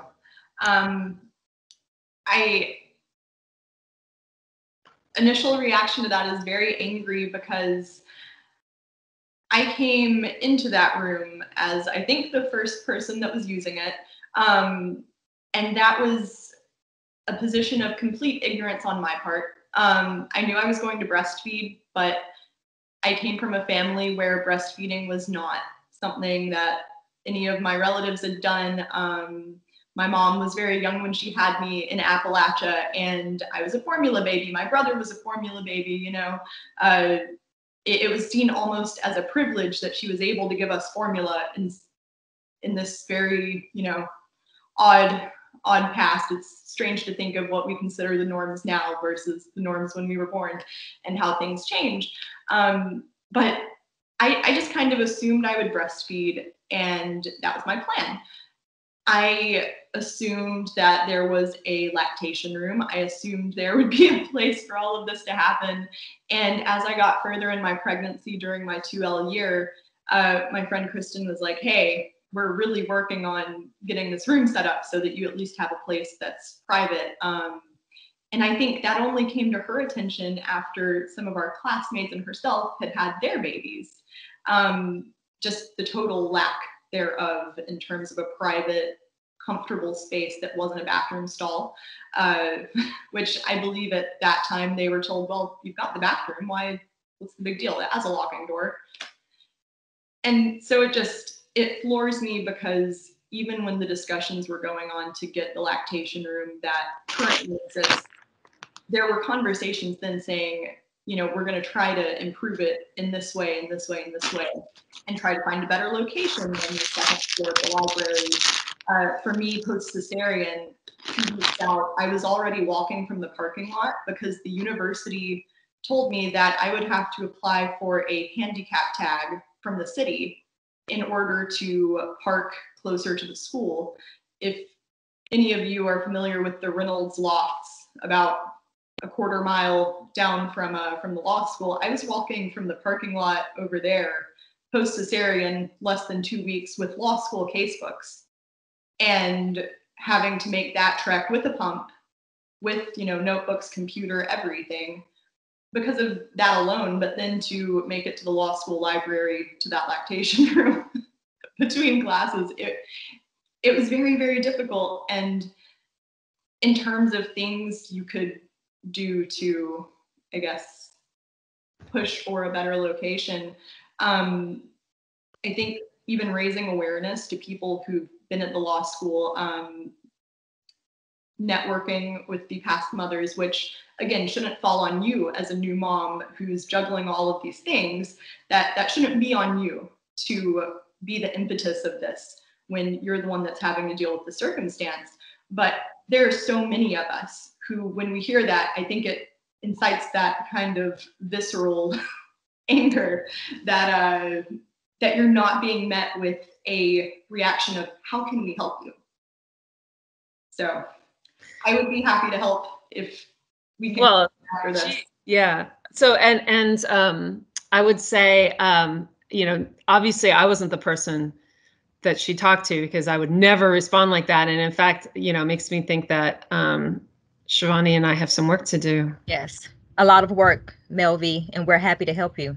Yeah, no, it's Thank you. Like it's on. it just, I think no one really knew who to talk to. Like, for example, Allison White, who's also in my class, like, she was a new mom our 1L year, so that's who I asked, like, I'm going to be doing this. And then from there, she was like, well, I know the room is there. Like, these are the conditions. It can be really cold or it can be really hot. You can't really, like, you know, adjust anything. And then also she was like, I ended up just going to my car every day and pumping instead, because that was more comfortable. And then whenever I was like, well, then who do we talk to? Like, no one knew who to talk to about, like, all of these things. And I mean, I think Professor Sweeney, you definitely know Ryan Cannon, because he's an ATRAP fellow. And so then he got on board with Erin Langley and I to, like, try to figure out who we needed to talk to. But there's like there wasn't just this kind of place we could go to be like, okay, this is the designated person that oversees this. Right. Okay. Well, just for future reference, Melvi, the answer is always me, because even if I don't know, I will find out for you. But I think the dean of students was probably maybe a good choice, but there was so much chaos in that office. Anyway, the other people don't care about that. We'll talk about this later. Let's see. Another question is, can you direct me to the law that supports this so I can inform my superiors in an educated manner? This is from Brianna Neal again. So sure. What law? Yeah. Brianna, I'm actually, if you look in the chat, I actually put a link there from U.S. Department of Labor, and it does a good job of giving you kind of a distilled version of what the law requires. In terms of break time, in terms of duration of access to a private area. And so I think that's going to be very helpful. But of course, if you want to talk about it more, if you have specific questions, I'm happy to talk to you if you wanted to, you know, talk on the phone or get together and have a coffee and discuss this further. But that link is going to be very helpful. I also have some links to some articles if you're interested in reading more. But start there at the Department of Labor to get that information that you need. Great. And anyone who wants to contact any of our speakers or follow up on any of this, I'm happy to be like the point person for that. My information, I think, is the one that's listed on the webpage. So anyone who has more questions or wants to follow up, please just email me and I'll get you to the right people. If it's not me that can answer the question. Oh, great. And then there's a group called Mothers Esquire that can help with this as well. So again, anyone who wants more information or wants to get involved, fantastic. There's always work that needs to be done in these issues. And again, I'm happy to be the point person that can, get you to the right people that can either help you or give you things that you can do to help. So we only have about 5 minutes left, but I had a question, and my question is, both of you mentioned that you had supervisors that were actually very helpful, and I would love to hear more details on what can a supervisor do, or what did a supervisor do for you that made it easier to breastfeed or pump while you were working? So yeah, my supervisor, I had a good relationship with my supervisor prior to having my son. And so I essentially just went to him and explained the situation. I explained that I would need to leave and take breaks, or maybe more breaks than anticipated. And he was helpful because he kind of just opened the floor and said, this is your show. If you need a break, there's nothing you need to tell me. Just go ahead and take the break. If you need to shorten your day, send me an email. Just go ahead and shorten your day. You don't need to explain anything to me. And it was really helpful because honestly, I never anticipated that I would be talking so much about breastfeeding to my coworkers or anybody. And so him just kind of taking that pressure off of me and just saying, I understand this is a need. Do what you need to do. And him giving me that space to proceed was very helpful. And so I didn't have to come to him every time I needed a break and say, guess what? I have to go pump. No one wants to do that. If I had to do that, that would have discouraged me. So he just said, listen, this is your show. Do what you need to do. If you need time, just let me know and just go, right? You don't need to explain yourself. And so that's something that employers and supervisors can do, especially if you're not very familiar with breastfeeding. I mean, I think his thing was he understood, but he didn't really want to get into it. He just wanted to give me space. So space is important. Another thing that supervisors can do is just educate themselves, because my whole reason for talking about this is because, my breastfeeding journey will end, but there will always be people to follow.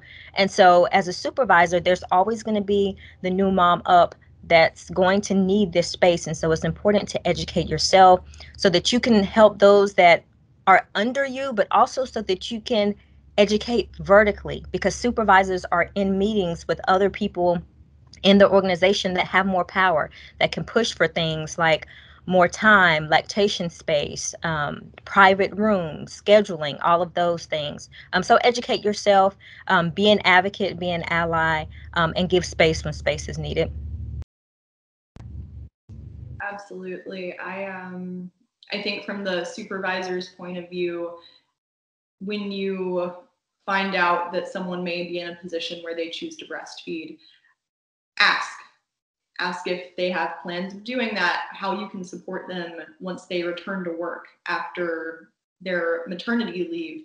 Don't wait until they're on their way back in, because I think the most stressful and kind of anxiety-ridden part of it for me was that first week back, when I was saying, okay, now I have 2 kids, I have this pumping schedule, I have this milk I need to take care of, I need to make sure I've made bottles, and all of these things that just pile on top of doing my job, on top of catching up from 3 months of not being in my position.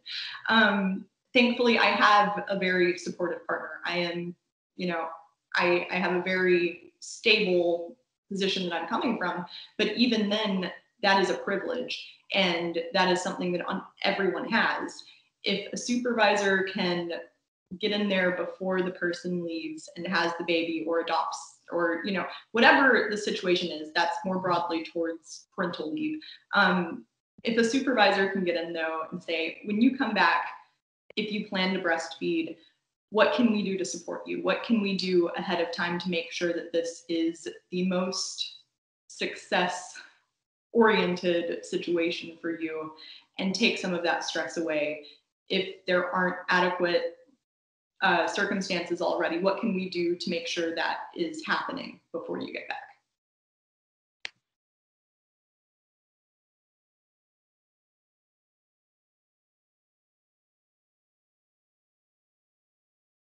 did the thing. I did the thing. Oh no. So we are exactly on schedule. Congratulations, everyone. Exactly 10:45. So we're gonna let everyone take a 15-minute break to get a coffee or do whatever you need to do. You know, pet your dog. I want to see all the pets during the break, please. That is very important to me.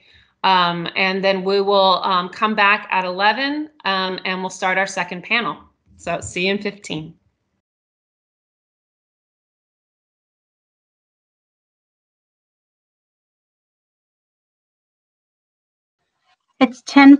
Well, actually it's 11 o'clock now. So I was going to say it's 10:59 and just giving people a warning that we're getting ready to start, but it's 11. So why don't we go ahead and get started? I'm Michelle Browning-Coughlin, and I am currently a partner in a law firm here in town.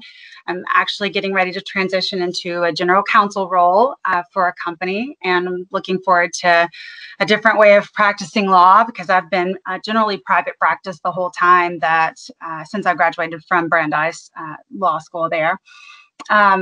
Along with my practice, I also am the founder of an organization called Mothers Esquire. Some of you may have heard of it before. It was really started as just a small Facebook group focused on moms and moms who are lawyers or moms who are law students, and looking at issues that we can try to ameliorate or try to address, and also just to create a community and a space for us to talk about some of the issues that we face and maybe sometimes reframe some of the ways that we may be viewing things, or give each other a little bit of recognition that, yes, in fact, that is something that many of us have experienced, and it's unfair and it's not supposed to happen that way. So it's been a really great community. Also, we kind of call it our old girls network because we try to use it for our referrals and to create different ways for women lawyers to go about recognizing each other, supporting each other, and then sometimes developing business for each other, or often we have job posts and things like that. So it's been a really meaningful part of my practice, even though it was something that wasn't supposed to be an organization. We have about 6,400 members nationwide, and some members that are in other countries too. So it's really been a very cool thing to have been a part of and to watch grow. A couple of other things. I am an adjunct professor teaching gender and the law, both at Brandeis and at Chase Law School. This year, I've served on the ABA Commission on Women in the Profession for my first term, and hopefully going to serve again this upcoming year. That has just been a wonderful experience to be a part of a group with so many really dedicated professionals, dedicated lawyers, looking at the nation, North America. What can we do? What can we do policy-wise? What can we do through the ABA? What are things that we should be addressing as a profession to ensure that women are able to succeed in this profession? And then finally, I'm going to actually share my screen really quick. Hold on one second.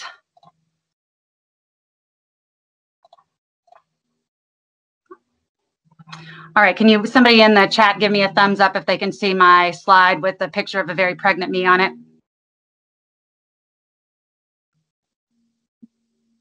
Oh, all right, thank you, Sonia. I appreciate that. It's very weird talking to a silence. So for this whole presentation, actually, on that note, I would ask that you all think of this as a conversation, and please jump in via chat, raise your hand, just hop on and talk, because this is a conversation that I want us to have today together. Me and my panelists, we are going to share our experiences, but we are all experts on this call on these issues through our own experiences. So I would ask that you feel free to please share those, and of course ask questions as we go. So the picture that I have on here is me, and I think if Professor Rothstein's still here, she'll very much remember me looking like this. But this was me in law school. Unfortunately, the black couch behind you can't see. Hi, Laura. You can't see how gigantic my stomach is. I was very pregnant, and this was me in my second year in law school. And so when I graduated from law school, the I'm sorry, trying to operate this chat at the same time. When I graduated from law school, I had two little kiddos and was asked to join one of the other big firms in town, and instantly saw things that I didn't recognize as far as my own professional trajectory, my own experiences in the workforce before I went to law school. Kind of felt that I was running into this invisible brick wall, and I at first took that as like a sense of blame around myself about what am I doing? Am I doing something wrong? Is there something I should be doing differently? And that's how Mothers Esquire came to be. And I began to really look into the research on, you know, what is happening here? Is this something, am I failing, or is this something external? And I came to feel that the latter is really what was going on. Not that we can't all improve or always look at ways that we can be the best that we can be at what we're doing, but I came to really better understand what's known as the motherhood penalty, and that's what we're here to talk about today. So these two little munchkins are my inspiration. One of them is actually in the other room because she's sick today, but they're now 16 and 14, so time flies by. But in tribute to them and in tribute to Mothers Esquire, I actually wrote a book called My Mom the Lawyer. It's a children's book, but it really it was an outgrowth of my passion for addressing the many challenges and issues that moms face in the law. And I wanted the book to be something that when children would read it, or moms would read it with their kids, that they would say, hey, Mom, that's just like you. Or, hey, that family looks just like our family.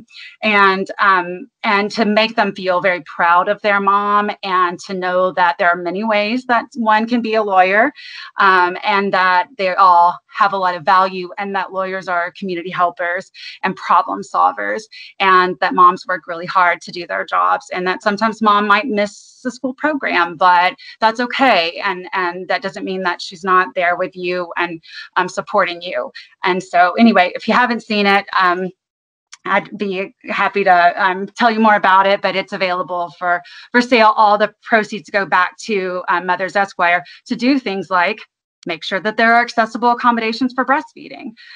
So anyway, that's a little bit about me. I'm going to also introduce our panelist in just a moment, but I wanted to kind of set us up before I did. So Brianna and Cassie, give me just one more second here. I wanted to talk a little bit about some bias patterns that are particular to women. And these come from a book called What Works for Women at Work, from Joan Williams and her daughter, actually. They were both lawyers also, but there's Prove It Again, Tightrope, Maternal Wall being one of them, or Motherhood Penalty, and Tug of War. And these are sort of particular ways that gender can impact your professional trajectory. The one that I want to focus on for us today, of course, is the motherhood penalty. And we know that women face gender bias, but even within that group, there's research that shows that beyond, separating out the gender bias component from the motherhood penalty component, and what's really interesting too, if you're on this call and children are not in your future, not something that you want to do, there's a lot of research that says that even women who never intend to have children are also impacted by the motherhood penalty, especially if you're in what's considered childbearing age, which certainly is a pretty expansive definition today. I know Shivani talked about being a bit older as she had her first child. And so it's something that even if you aren't a mother, I think it's really important to be aware of, not only because I'm certain you'd want to be supportive of your coworkers and be aware of this bias, but it may also be projected onto you, even if you're not aware of it. The research shows repeatedly that mothers are viewed by their employers as not only less committed to their job, because we of course assume that moms are going to be the one with the primary childcare responsibilities. Unfortunately, research also bears that out, that moms do often take on the disproportionate share of those child care responsibilities. But interestingly, employers view mothers as less competent simply because they're a mother. There are some things we want to talk about today, and I definitely want to ask our other panelists about that, and any of you in the audience as well. Benevolent sexism, or benign sexism, is that many times mothers can be subjected to a bias based on the fact that people want to be nice and considerate, and so maybe don't send Shivani to the deposition out of town because she has a new baby and may not want to go, and she may not want to go.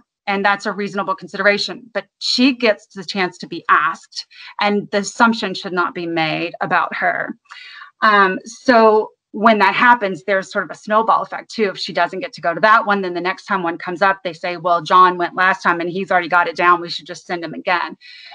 So benevolent sexism is an issue that we should be aware of as well. There's also this Goldilocks effects for moms, whereas when a mom does go in and just shows extraordinary commitment, extraordinary competence, she works very hard, she's the first in, last out of the office, that kind of thing. What's interesting is that you would think that that would address the bias towards her, but unfortunately, it seems to have the opposite effect, according to the research, is that women who do that, who are considered highly competent, are then viewed as being selfish, arrogant, dominating, less likable, less warm, and therefore less likely to be able to get opportunities to advance. In other words, she's a bad mom. So it's this double-edged sword that makes it so difficult for moms. On the other hand, there's a lot of research that demonstrate that fathers get a little extra bump in the audience, and that they tend to get paid more right off the bat. They tend to be viewed as being more committed when they have children. There's actually some evidence that shows that men who appear to have children based on activities on their resume are going to be more likely to be interviewed, are going to be offered a higher salary, because we tend to view men who have children as being very responsible, and that we still tend to view them as the breadwinner.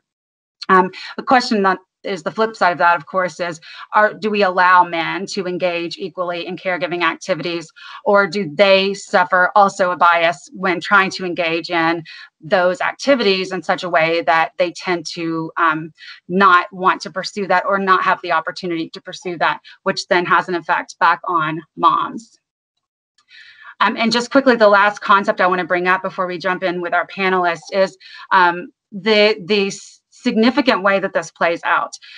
This research that came from the US Census Bureau, it's a few years old now, 2016, but it shows that at every single educational level, mothers and fathers working full-time year-round earn less. So whether it's a GED or a PhD, mothers are paid less. And again, the research bears that out over and over again, that right off the bat, if someone is perceived as a mother, she's offered a lower salary to begin with, and often offered less opportunities to advance and move up. Over a lifetime, again, snowball effect, because if she starts out making less, over a lifetime, she ends up making significantly less towards the end of her career. And we've seen some laws coming into place to try to address some of that. So those are just a few opener slides that I wanted to throw out there before we jump in with our panelists. So let me see if I can switch gears here really quick. I wanted to start by introducing to you all Brianna Hill and Cassie Chambers Armstrong. Some of you at U of L may know Cassie because she's actually a visiting assistant professor there. She's also a wonderful councilwoman in Louisville, and she has had engaged in private practice as well. And she's a Harvard Law School grad. And Brianna Hill is a staff attorney at Legal Aid in Chicago, and she's a graduate of Loyola University. And you've probably heard of Brianna, and I'm going to share my screen again because this was a pretty big phenomenon last year when we all read about, hold on, let me get this on here. Can you see this on the screen again? Sorry to ask that question every time. Do you all see the article about a pregnant woman who took the bar exam while in labor? This is about Brianna Hill. And this was a really big story last year. And I would also share with you that they did a follow-up story to show that she passed the bar exam after going through an incredible experience having to take that exam. So I want to introduce her. Brianna, if you're here, can you hop on screen and introduce yourself a bit more? Hi. Can everyone see me or hear me? Okay. Oh, now I can see you. Okay, great. Hi, my name is Brianna. I actually am also a Transylvania University graduate. So I'm Transy. Yeah, I'm a Kentucky girl at heart and now living in Chicago, and I'm just very thankful to be invited to be on this panel. I keep joking with my husband that I don't feel qualified because I've only been a mom for 6 months and I've only been a lawyer for 4 months, but I'm very thankful to be here. No, you're absolutely qualified. And I'm sorry if my Kentucky accent's coming through. It's Brianna, not Brianna. Sorry. And then Cassie, if you're here, do you mind to jump on camera and tell us a little bit more about yourself? Yeah, can everyone see and hear me? I can see and hear myself. Okay, great. Yeah, I think Teams sometimes takes a while to catch up. Yep, there you are. So Michelle, I think you hit a lot of the high points. I'm a visiting professor at the University of Louisville Law School. I'm an author. I wrote a book called Hill Women about sort of women in Appalachia and some policy concerns. Today I'm going to talk about the second book I'm working on around this idea of public mothering and momming out loud and what that means. And also wear this hat as an elected official in local government. And that's sort of, I'll talk a little bit more about it, but sort of part of this whole mom out loud idea. Oh, and actually, I'm glad you said that because I meant to. Sorry, got a little bit of duplication. I meant to share this really quick. This was an article that I found that I wanted to show about Cassie, and it's an article that was profiling her while she was running for office, talking about what it's like to be a mom who runs for office. And I hope that's something that we will come back to in this discussion today, because I think it's really important. In fact, Cassie, I have to tell you that I'm going to stop sharing my screen again.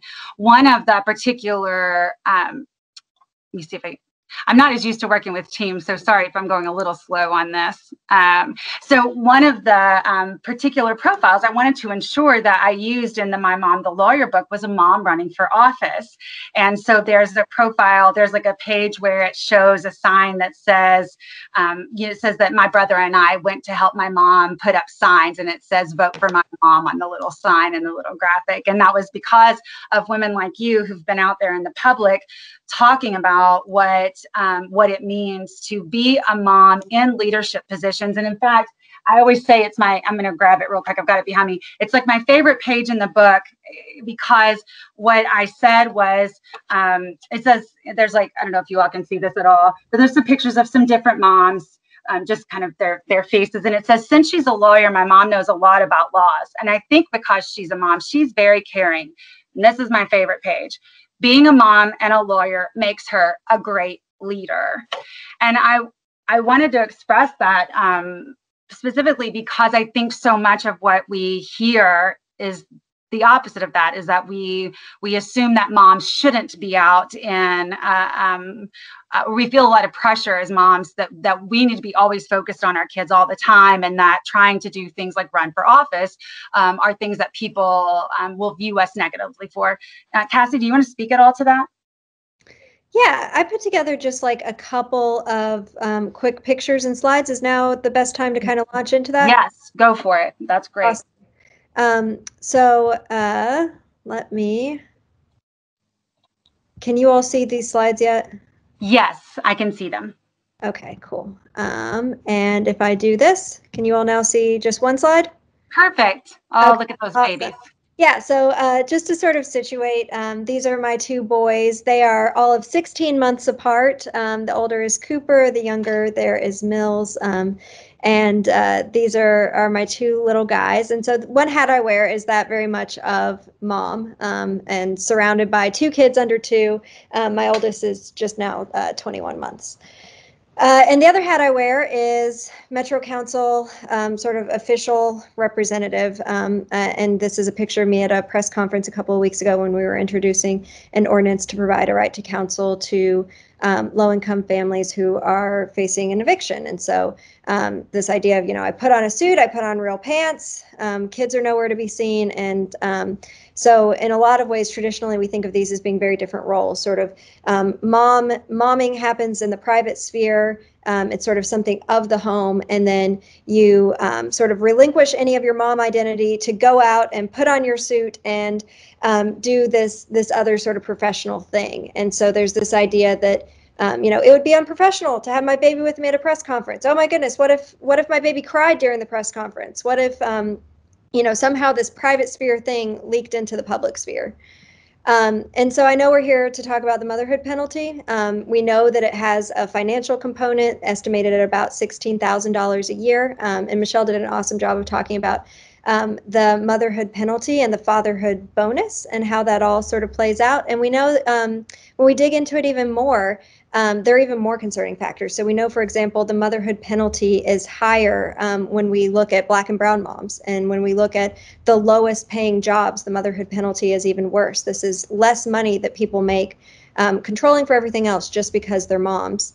Whereas the fatherhood bonus actually gets higher at the highest income. So the top wage earning men actually make even more if they're dads because of this idea that fathers are committed and fathers are, it's a desirable characteristic. We want our top employees to be fathers. And we think that that's, a desirable trait in a man. And we know that, Michelle talked a little bit about the way it can affect your career in terms of how you're seen in terms of competence when we're sort of likely to promote women, women that are moms in particular, this idea that you have to prove yourself time and time again. You're seen as inherently sort of less competent if you're a mom, even if you're just a woman of childbearing age. And Michelle did a really great job of sort of situating the literature on that.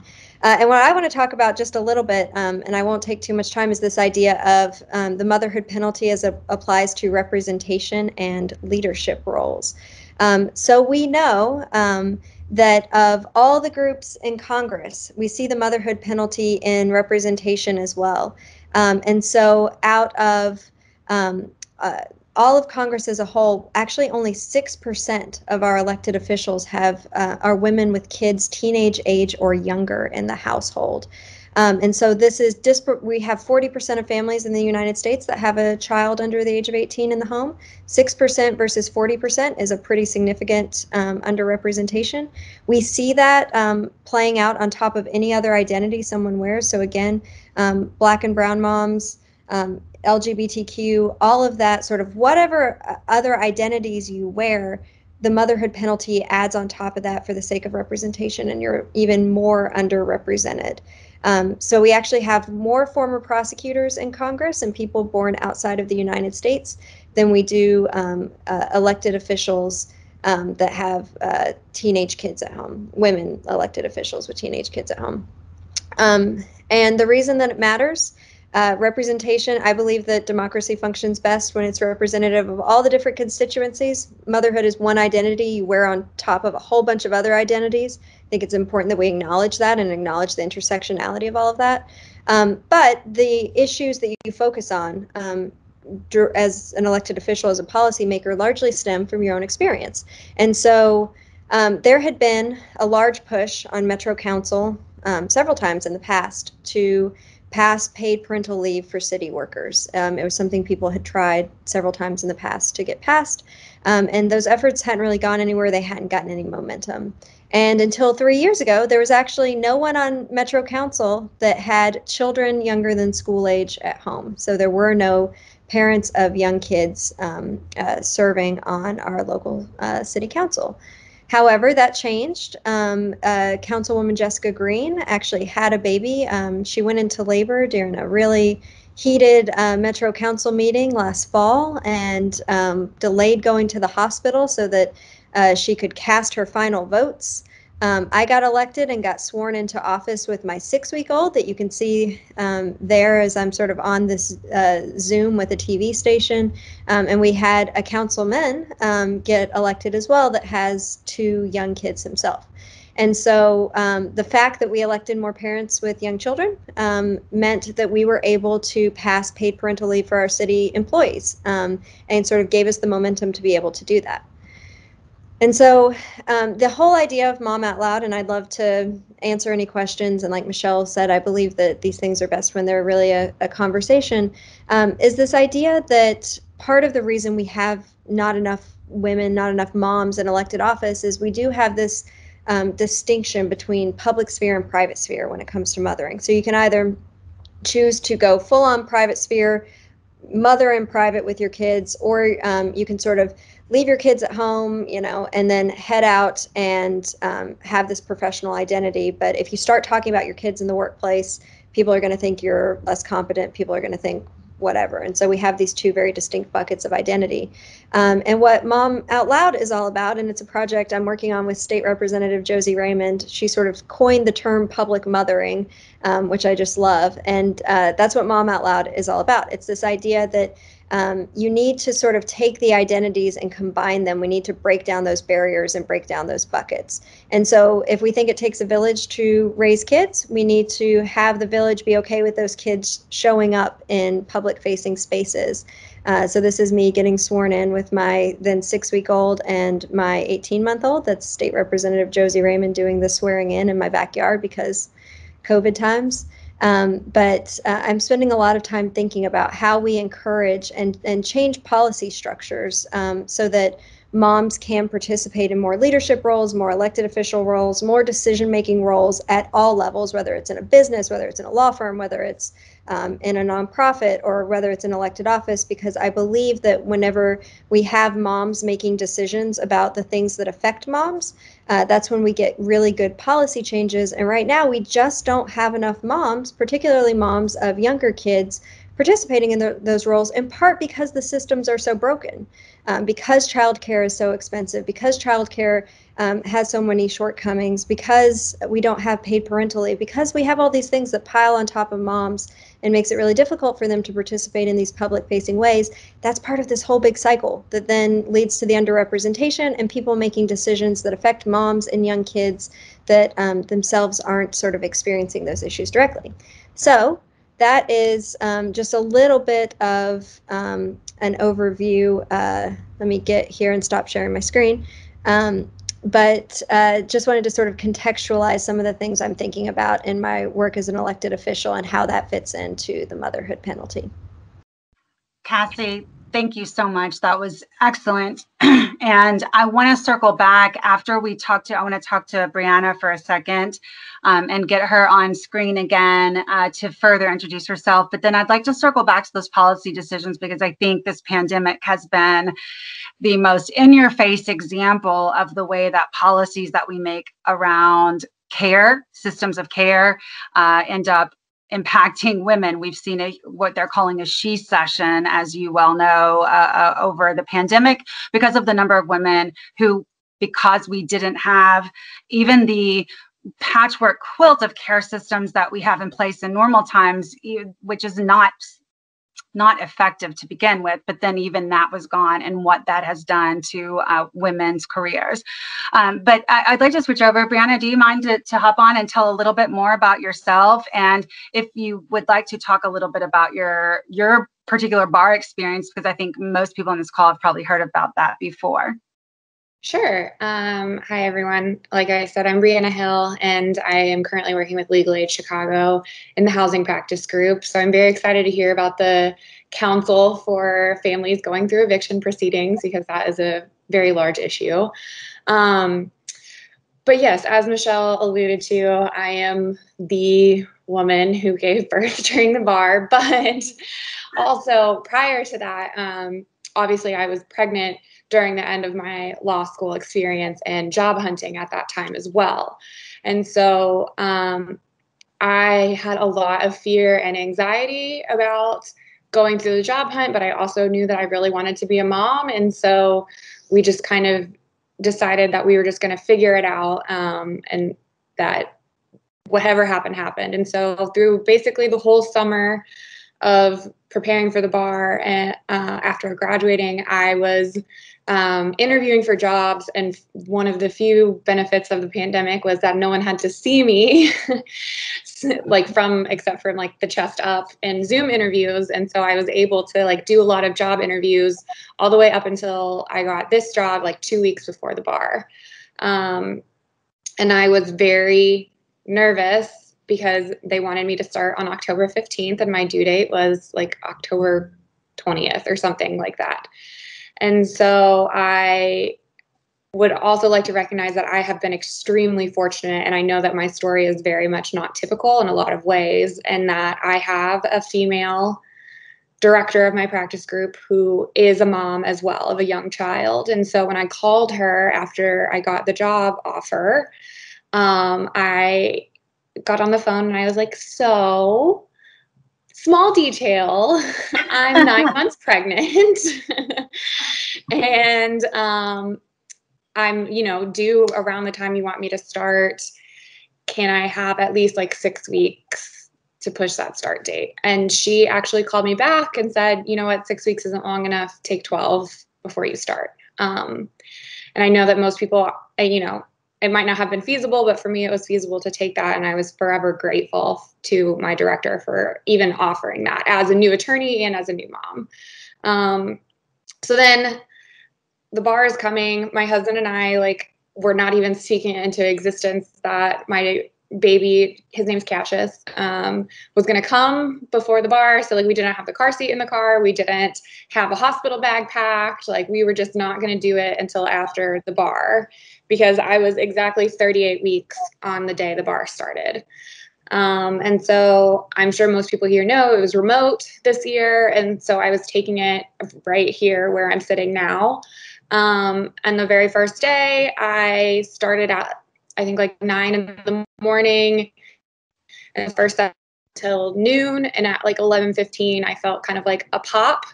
And in the back of my mind, I was like, that's going to be really inconvenient if that was my water breaking.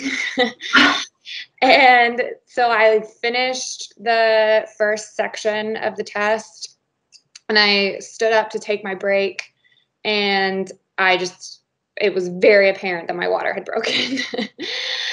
And also let me back up a little bit. I've had questions of well, why didn't you check if your water had broken during the test? And the reason that I didn't is because I had gone back and forth multiple times with the Illinois Bar Association about how I was going to be 9 months pregnant when I take this bar exam. I'm going to need to take bathroom breaks. And they basically told me either you have to take it in person, which my midwife was not keen on.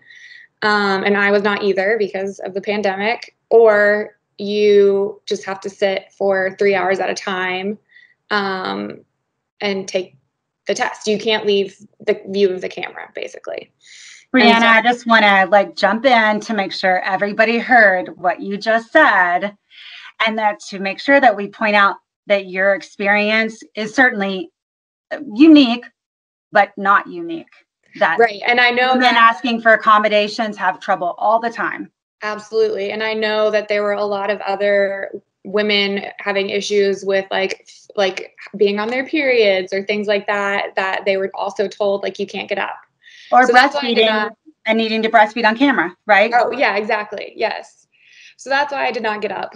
And so in my break, I called my husband, called my midwife, and had a little breakdown of I cannot believe this is happening. And then pulled myself together because my midwife was like, you have time. This is your first baby. Your water broke, but you could have up to 24 hours. You're fine. So I finished taking the rest of the test sitting on a towel.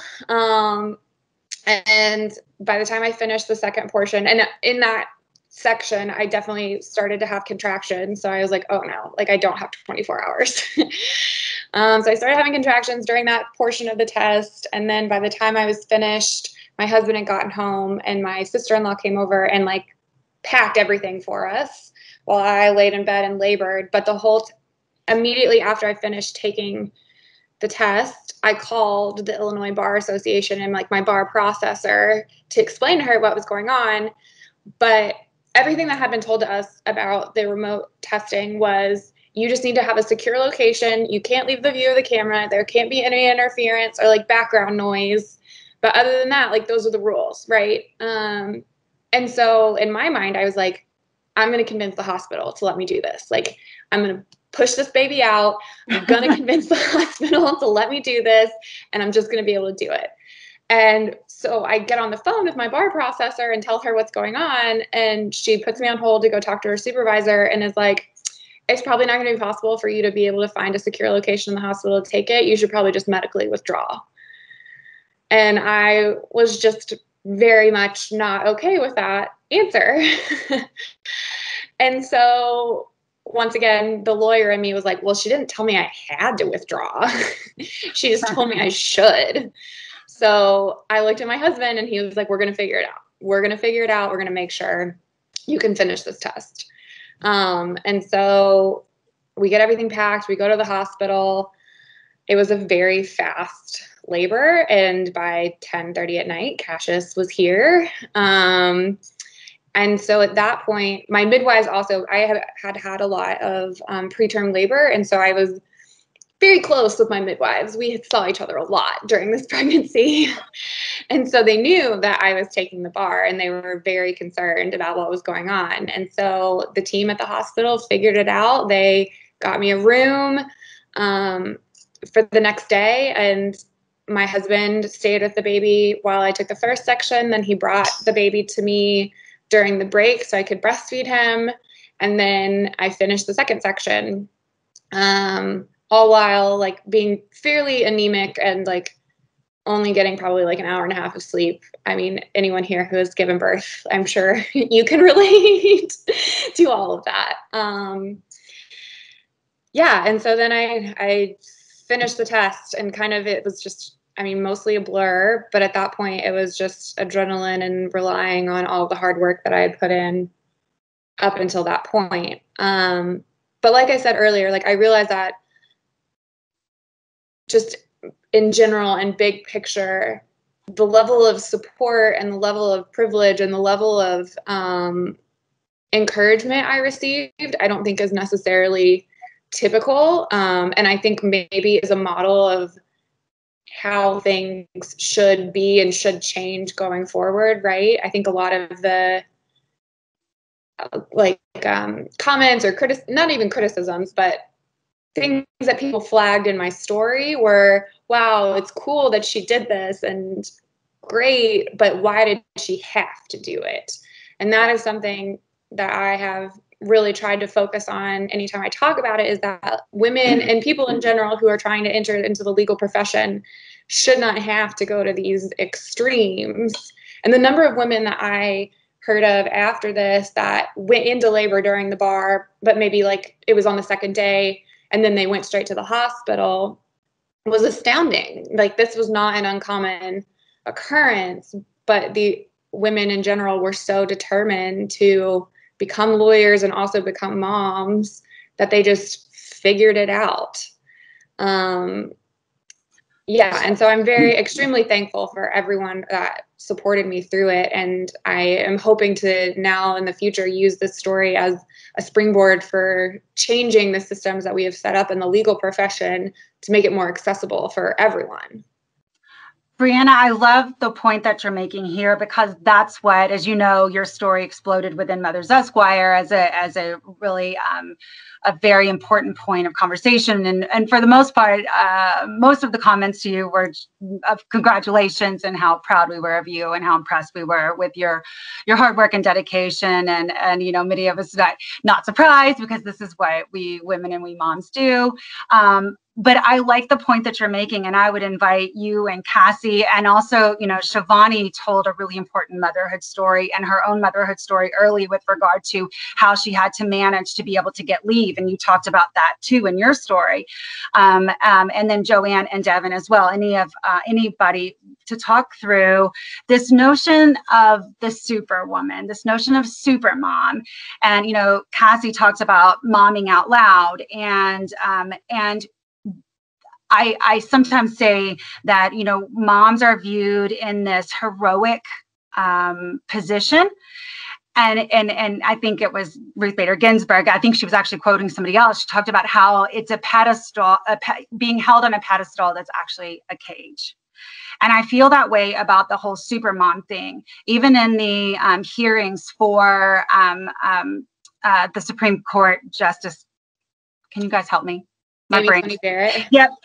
Like the whole notion of her doing laundry came up in the middle of the questioning, right? And so if any of the panelists want to speak to this notion about that conflict between this like super mom but not committed, does that make sense? I have a lot of thoughts about that, Michelle. And so I think that part of the reason that we see this underrepresentation of women, and we have this motherhood penalty, and we have this stepping back from sort of public sphere and decision-making tables. When I talk about momming out loud, I mean like being really authentic about the motherhood experience and the challenges and the barriers that exist, because you got to name them and call them out for them to be able to change. So in that picture where I have a suit on and a 6-week-old and, you know, at that time, 18-month-old, and I'm being sworn in, you know, it looks like a nice picture, right? It went up on social media, went up on Instagram, got a bunch of likes. People like, how great, how wonderful. She's, you know, being sworn into elected office with 2 kids under the age of 2. In reality, I was like 6 weeks postpartum, you know, could not fit in my pants. Those are like maternity pants that I tried to find a suit jacket that would go on every time my baby cried, like I was breastfeeding. So like I would like leak breast milk. So I had shirts like ready to change in case I needed it.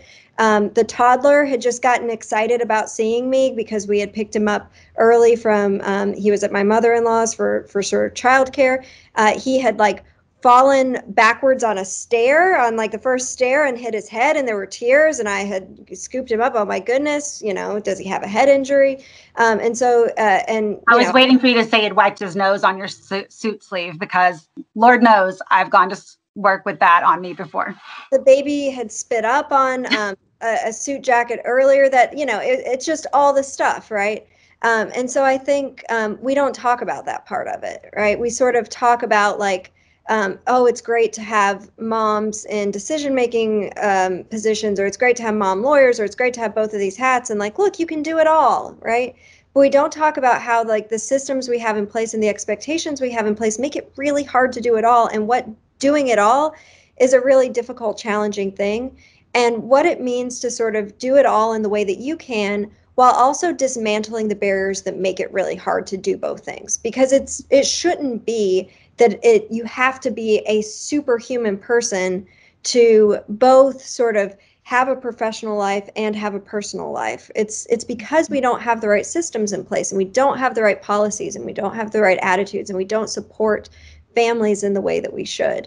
And so I think that one of the things that we have to do initially is to like be really authentic and really real about what exactly it's like to go through these things. And I think the power of the personal story, like Brianna talking about, you know, taking the bar exam and like having to do it on a towel after her water broke, like those kinds of stories stick with you, you know, and that's how you facilitate change. And so I think that sort of idea that when we have stories and when we encounter barriers as moms that impact you know, our ability to sort of do all the things we want, we have to name it. We have to tell those stories, even if they're stories that we don't often, you know, want to talk about.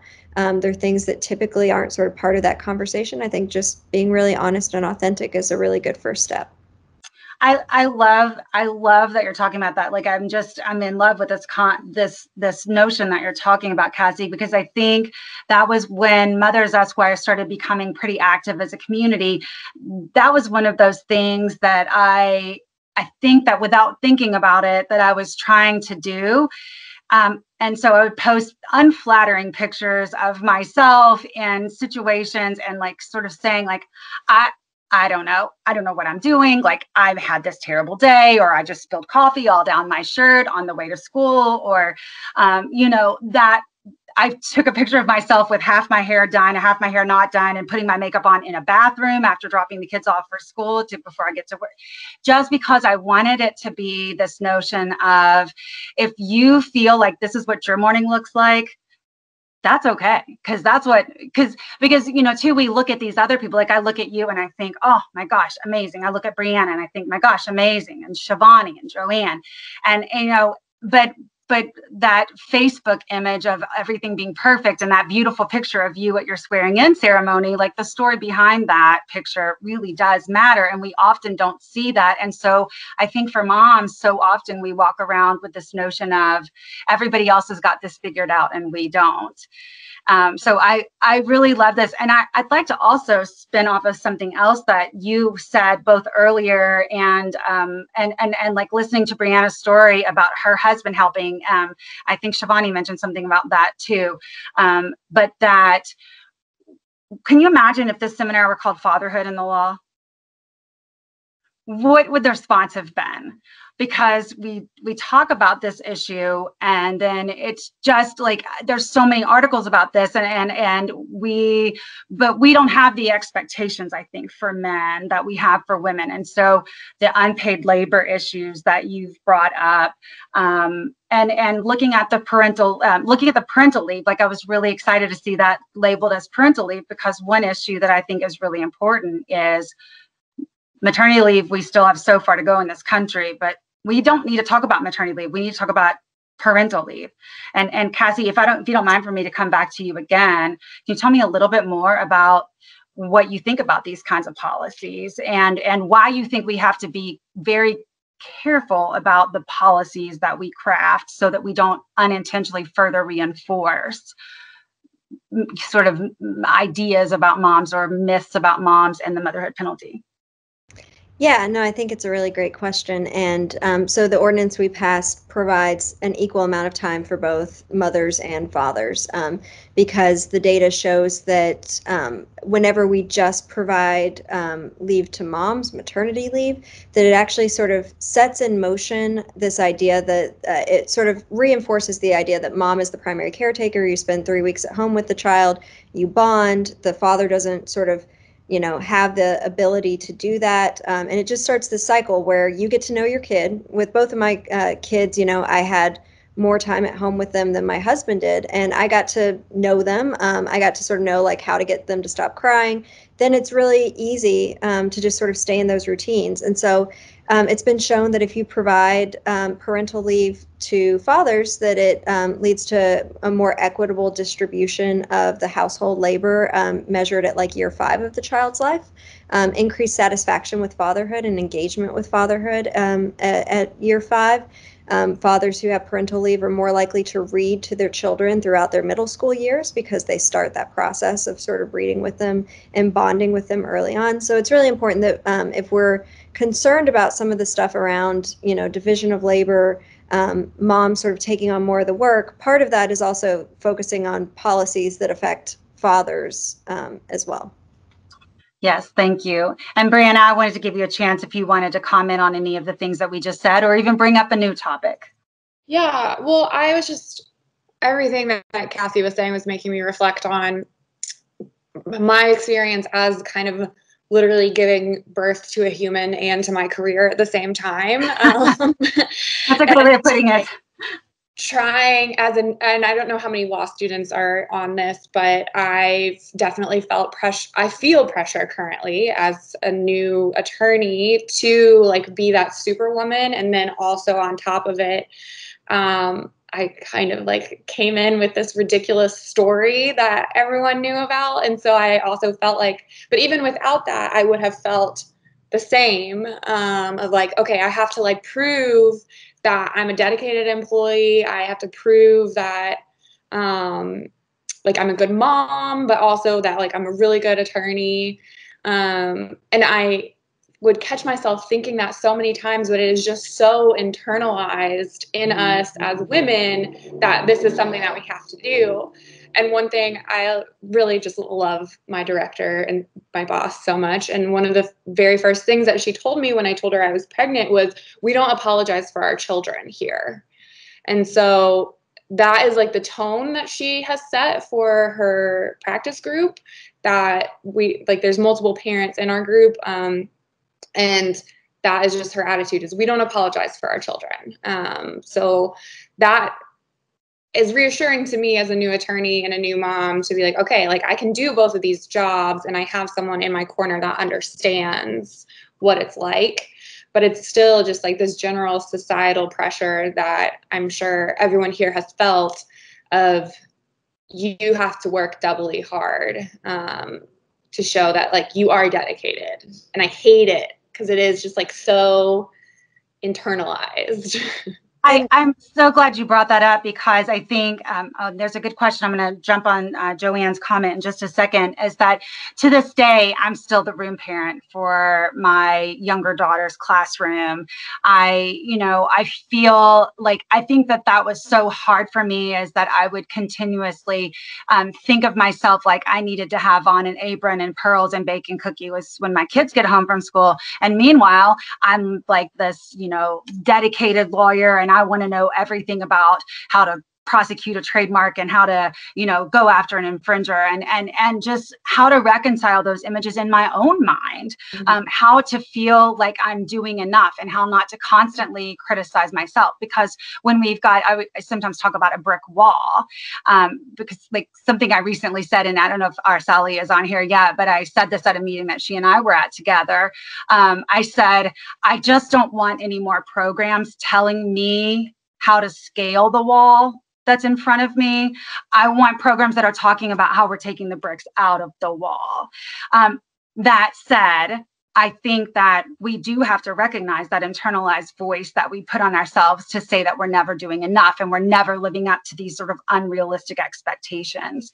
And I think, issues of unpaid labor and second shift, I think, I don't know if maybe you said those words or Cassie said those words, and there's actually a great book, a classic book out there called Second Shift that looked exactly at this.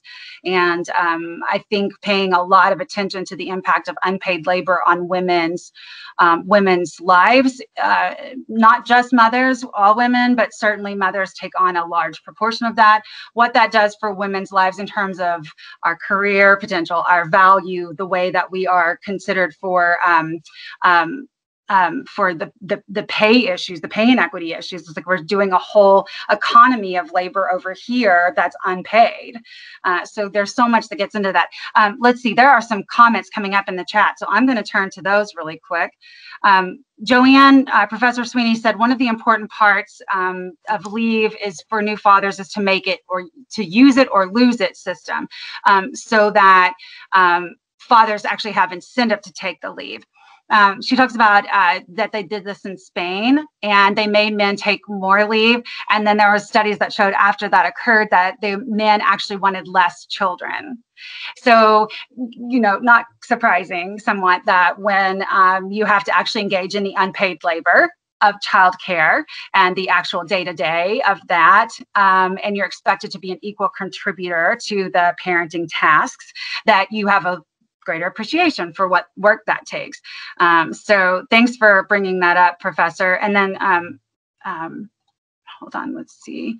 Shivani mentioned too that we have law students who have fears around becoming mothers and having legal careers. Can we offer them any guidance? And then I know there's another chat, but let's turn to that question for a moment for our law students. I went to law school with kids and came out. I was, top of the class and got a career in a big law firm. But even with, I just felt that I was very, I struggled with that, with how to do all of that at once. And I think that that's just such a real concern and a fear. Brianna, you're so recent to this. Do you want to speak to this? Yeah, I mean, it is definitely something that I had so many conversations with my husband with throughout law school, because we knew we wanted to have kids relatively soon. And throughout my whole law school career, I just kept coming back on like, is it possible? Is it possible? Like, when is the best time? And then I just got to the point of like, screw it, which is definitely not the language that I would normally use, but you can say screw it here.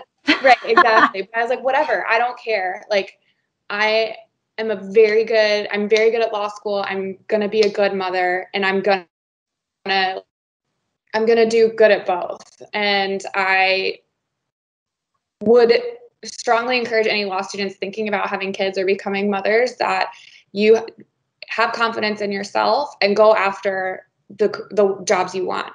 I am graduating into a pandemic and an economic crisis. I don't necessarily recommend that, but any job that popped up, I would apply for it. And I was just unapologetic about my ambition and what I wanted. And I think that is my biggest piece of advice, is just go for it. It's scary and it's hard. But you are going to be able to do it because you're a woman and you're strong as hell. So, and I think you've mentioned some things like the fact that your sister-in-law showed up to help you pack. You know, I think that we also have this notion of we're supposed to do everything. We're supposed to we've bought that, putting us up on a pedestal that we are supposed to be super women. Absolutely.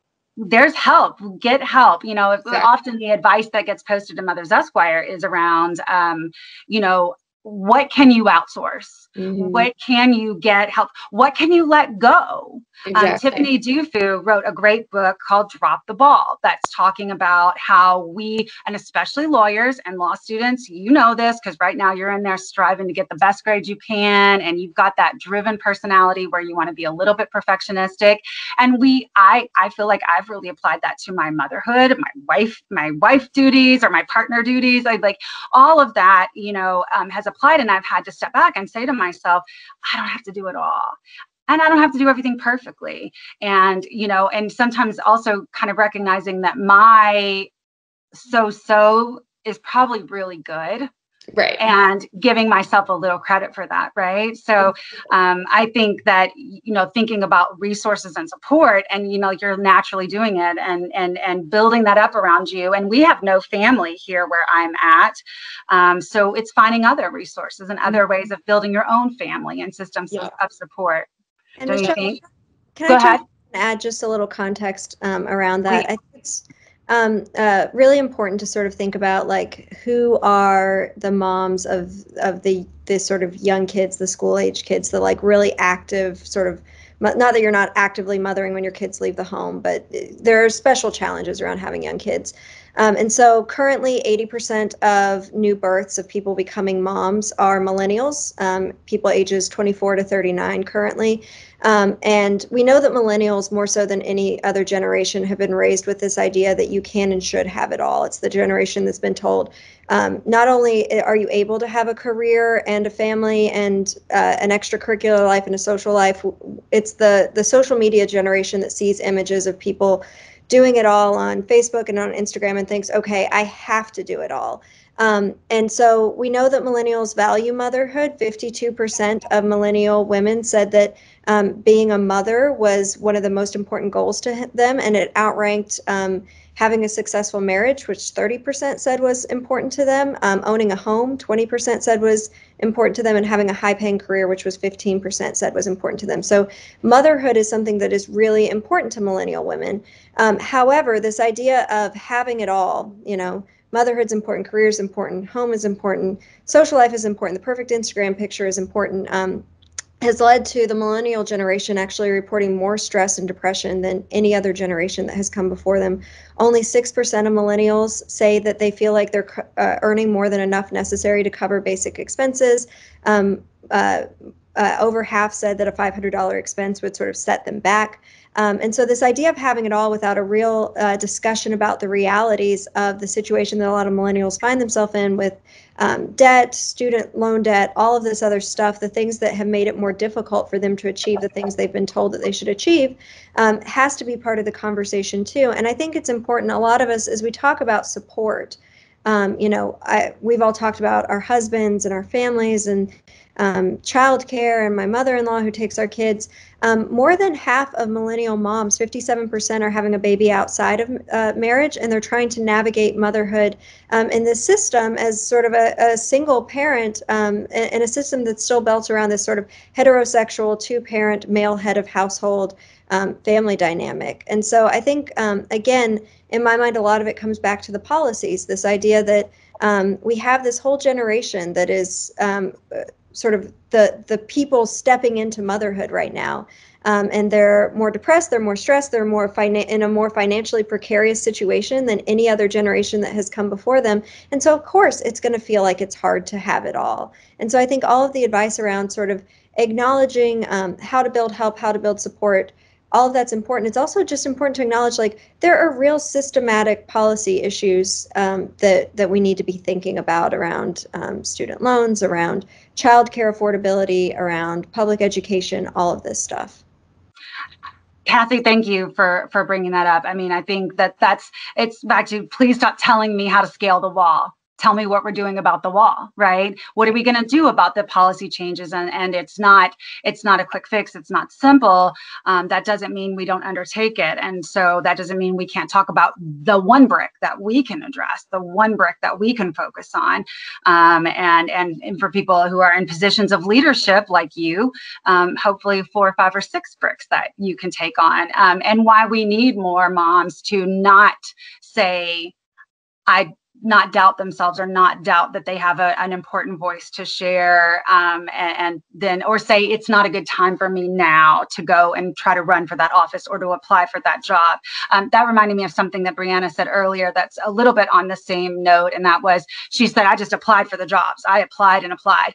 And, you know, there's a lot of research that shows that women are still much more likely to only apply for something where they feel that they can meet every criteria. They got to check every box. Whereas men are much more likely to apply, even if they can only hit like 60% of the criteria. So I think looking at those things of put yourself out there, whether it's to run for office or to go for a job that you think you would like and excel at, that kind of thing.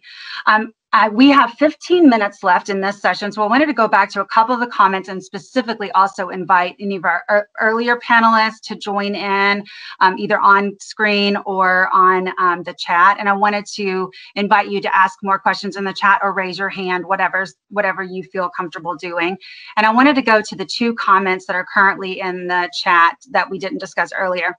And Cassandra Kennedy said, Cassandra, do you want to come on and say that, your comment, or do you want me to read it? Hearing no response, I'm going to read it.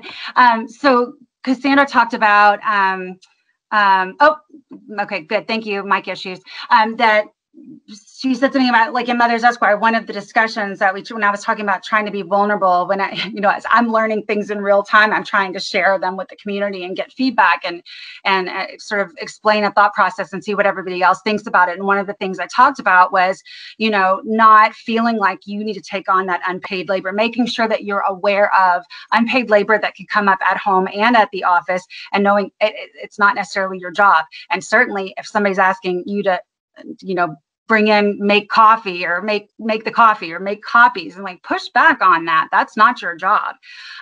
Look at unless it is your job, but look at the unpaid labor that you are taking on, and give some critical thinking around that. Is this something that I need to do? Is this important to me?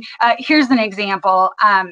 My kids used to go to ballet when they were younger, and I would think, oh, I've got to get them to their ballet class because I'm the mom and it's all moms sitting in that lobby, and I need to be the mom sitting in that lobby with them. And I would rush from work, computer in hand, papers in hand, get the girls, get them in their cute little ballet things, get them over to the ballet studio. And then I would sit for over an hour out with a bunch of other women that I didn't really know, not interacting with my kids, but sitting in a lobby. And I would put all this pressure on myself to be the one to take them. And I finally realized, you know, like, I'm not interacting with my kids at all during this time. I'm sitting in a lobby.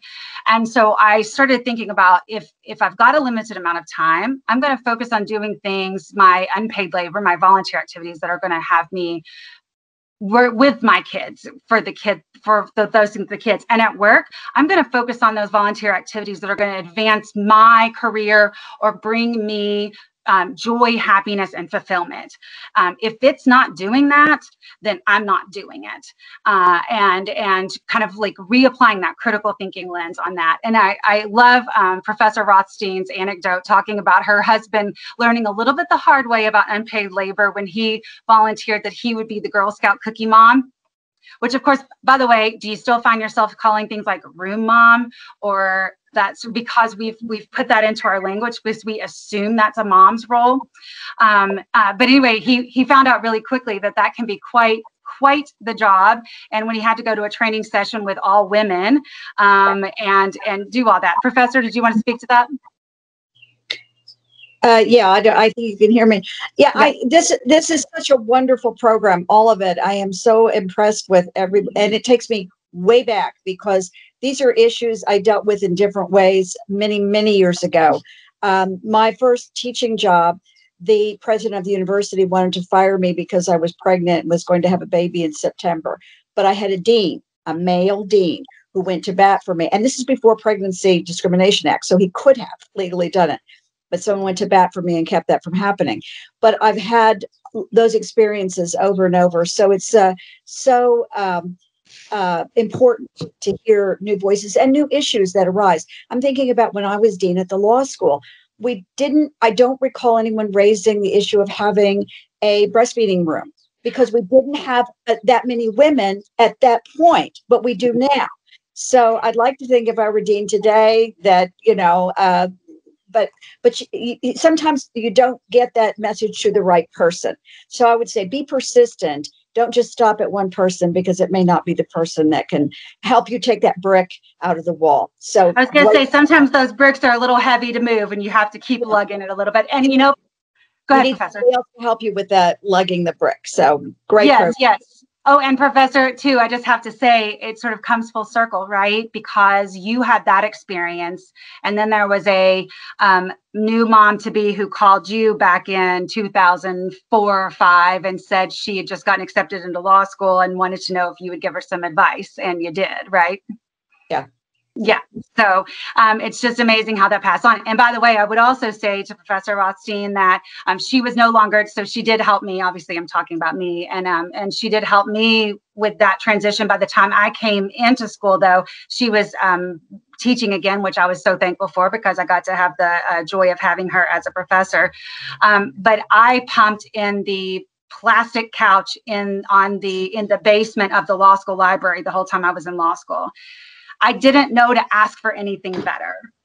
And I should have known to reach out. So, I didn't know to ask for anything more. And it reminds me when I saw the Ruth Bader Ginsburg, not that I would ever, not that anything that I do is ever even remotely close to what she has done, but it did remind me of her talking about how when she went to law school that they didn't have a women's restroom and the women were so thankful to be there that they didn't even think to ask about why don't we have a restroom? I think that we become conditioned also to these situations that we're used to dealing with. And we don't even know to ask for more. So I hope that as we have these discussions and we build these communities, that we help each other recognize we have the right to ask and we do get to move that brick, right? Yeah.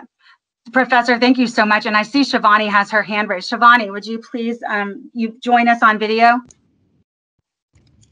I'm here. I should call you Professor too, sorry. I want to thank Brianna and Michelle and Cassie. Thank you all for being here, to Professor Rothstein, all of you for sharing your experiences.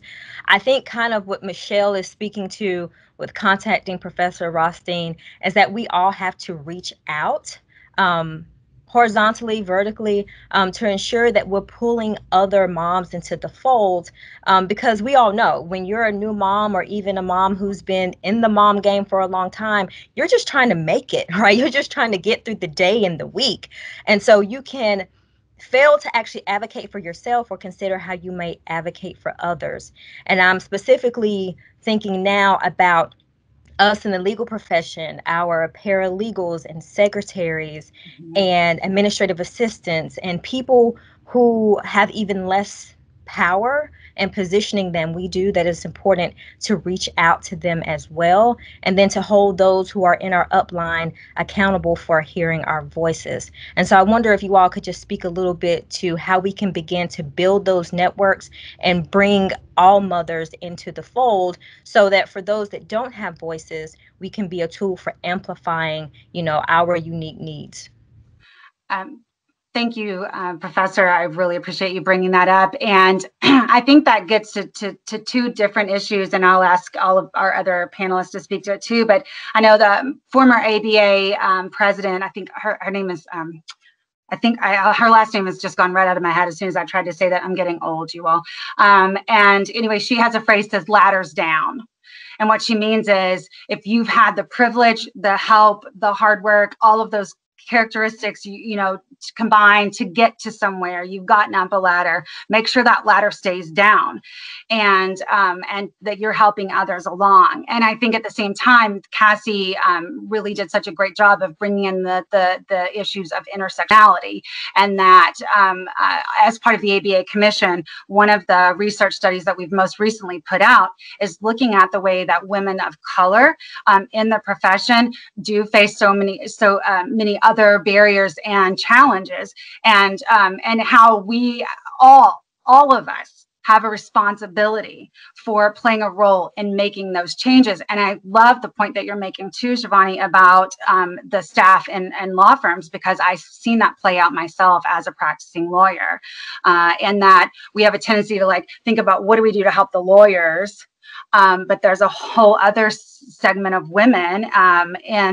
in the law firm employment who we don't even think about when we're trying to think about these sort of efforts that we need to make. So any of other panelists, Cassie, Brianna, or Professor Sweeney, anybody else want to speak to this issue?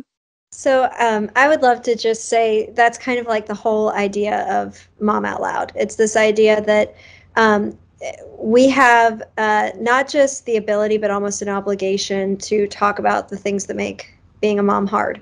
And when you encounter them, it's not just about you, it's about helping out the collective motherhood. So when you encounter an issue, we have this idea that, you know, oh my goodness, lean out of my motherhood. That's not where my power lies. That's not how I change things. Lean into it and talk about it and be vocal about what makes it difficult to do all of the things that moms need to do in this world, because it's not just about you.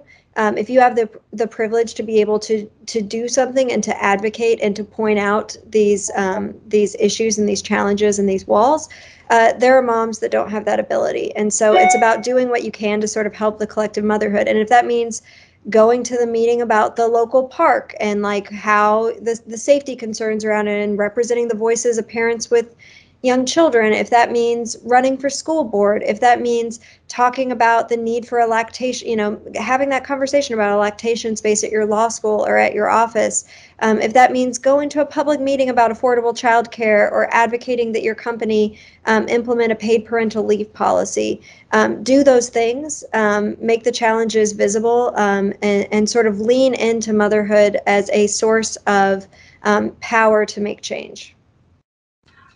Thank you, Cassie. Yeah, I couldn't agree more. I think, you know, I'm looking at it from the perspective of like law student to attorney, because I feel like law students also kind of are in that arena of like people that we don't necessarily think about when we're thinking about improving the system. And like I said earlier, my experience with the bar was just eye-opening to me as someone who has a significant amount of privilege. And Shivani, I really appreciated what you were saying earlier in the breastfeeding section about like the maternal outcomes, health outcomes in the hospital. And I've thought so many times about my own birth experience and the amount of privilege that I had in that, and then adding on the layer of the bar during that, and how I don't know if it would have turned out the same if I was a woman of color, because of how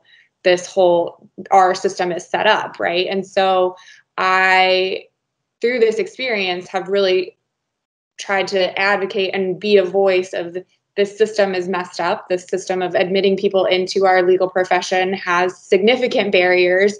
And if I, as someone who is a white woman who has a lot of privilege, was encountering barriers, then there are other much bigger barriers that we need to address in this system. And so, like Cassie was saying, just trying to use our privilege for good, right? And point out those issues and lean into being a mother and being a woman for the greater good of the motherhood. Thank you, Brianna. Anybody else have questions as we start to move towards our closing speaker? Any other questions or chat that we want to share? I'm going to give you just a second. Does everybody out there have a brick that they're going to work on? I really encourage you to think about a thing, as Cassie has said, as Brianna has said, is what is that thing? What is that thing that you see as some way you can contribute to these kinds of issues? What is a way that you can contribute to ensuring that your colleague of color is able to have just as much access to power and opportunities within your firm, another mom that you know, or how can you use your voice to help other women, that kind of thing. So closing story, I'll say really quick, and then we will plan to go ahead and go to our final speaker, is that when I started, because it sort of contrasts with Brianna's experience. When I started at my first law firm, an older, more senior woman at the firm, who was one of the only few other moms in the whole firm, came to me and closed the door and said to me, "Listen, Michelle, I want to tell you something really important." And this was from a complete spirit of kindness and supportiveness and helpfulness. She said, when you have to do something, you just put that there's a meeting on your schedule. And when you go, you just tell people you're in a meeting. You don't need to tell people where you're going. You don't need to tell people what you're doing. That, you just go do it. And it was essentially code for, don't tell people that you're momming. Don't mom out loud. Make sure that it looks like you're just at a meeting. And that was very helpful advice. And frankly, that was something that she meant as very helpful. However, how might my experience have been different if somebody had said to me, "We're really supportive of our moms here. We really care. When you've got a child activity, go take care of it." What if instead of that, she had said, I'm going to be very visible when I have to go and do something with my children. She had come up in certainly a very different time and faced battles that I never even thought about facing. And so in no way am I criticizing her. I have to say, years later, she came up to me and said, "I'm really sorry I gave you that advice." Which was really an interesting thing to happen, because I think we have to use that power and privilege that we have to speak up, to normalize motherhood, to bring men in to caregiving, to ensure that they know that they are both welcomed and required to be there, and to try to do what we can to help reduce this motherhood penalty that we've discussed today. And so the last thing I'll say is I try to sometimes close with thinking about, if you can imagine sort of for a moment, if you can take a deep breath in and let it go. It's kind of heavy material. Take another deep breath in and let it go. And I want you to imagine yourself as a puzzle piece. And as a puzzle piece by itself, you're not going to be a whole picture, but you're a very important piece. And everybody else here is a puzzle piece. And you don't have to be the whole picture by yourself. You just need to be your piece. And we will all be our piece. But when we work together, we'll create an overall puzzle that can make a difference. We create that picture together. So don't walk away from this meeting today thinking you have to be the whole puzzle. You be your piece and be your piece really well. And together we will accomplish really good things. So with that said, thank you so much to Brianna. Thank you to Cassie. Thank you to Shivani, Devin, and Professor Sweeney for their earlier panel, and our earlier speakers as well. And with that, I'd like to turn our attention to our closing speaker, someone I consider now a very good friend, Araceli Munoz. She is the co-chair of Diversity, Equity, Inclusion, and Intersectionality Task Force at the Center for Reproductive Rights. I know Araceli because she is my colleague, a fellow commissioner on the American Bar Association Commission on Women in the Profession. She continually inspires me, impresses me. I am blown away by her and all of her great work. And I would venture to say she's a good bit younger than me. And I just wish I had the gumption and the voice that she has already developed. And I'm thrilled to have her here today. Araceli, if you would join us for your closing remarks. Sure. I'm on camera. Can you see me? Let's give it 1 second. Okay. It takes it a second to switch. No worries. Hold on. I still see your letter. I can hear you loud and clear. If you want to go ahead and go. Do you have your camera turned on? I'm actually still not seeing you. Maybe others can see you. So let's just go ahead and go. And your beautiful voice will, oh, Brittany says she can see her. Okay, great. It's just me. Go ahead, Arsila. You close us out. Okay, well, thank you for having me today. From what I've caught of the conversation, it seems very robust. And I hope that the words I'm going to share with you really help apply a lot of what you've been discussing today. You know, when I was asked to participate, I was a little bit taken back. I always assume that I'm invited to speak because of the role I hold at the Center for Reproductive Rights, not only co-chairing our DEI task force for the entire global organization, but also serving as a director of our DC office and one of our programmatic teams, the Lawyers Network.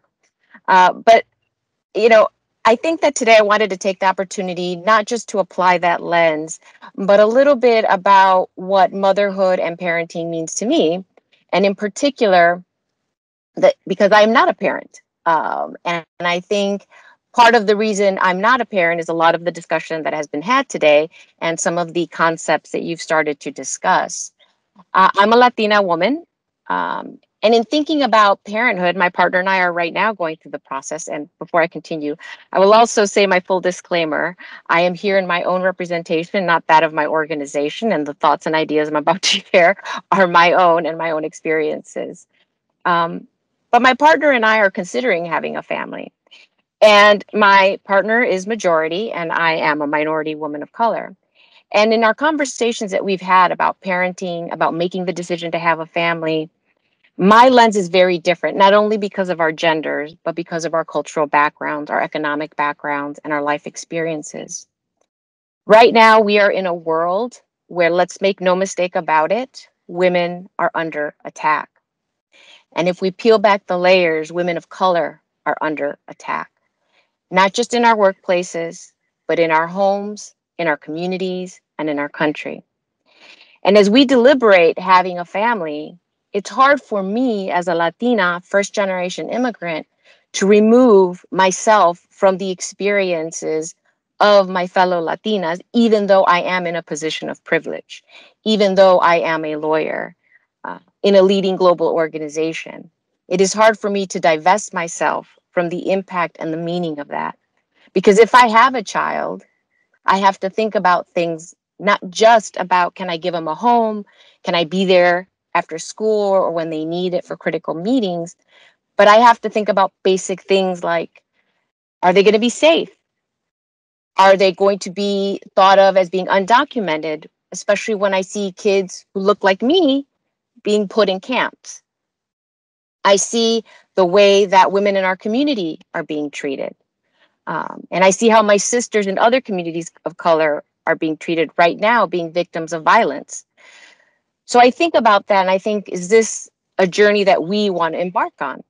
You know, we live in a country where we don't have respect for women's reproductive rights, where Black women are dying at increasing rates for choosing to be parents, for choosing to bear a child.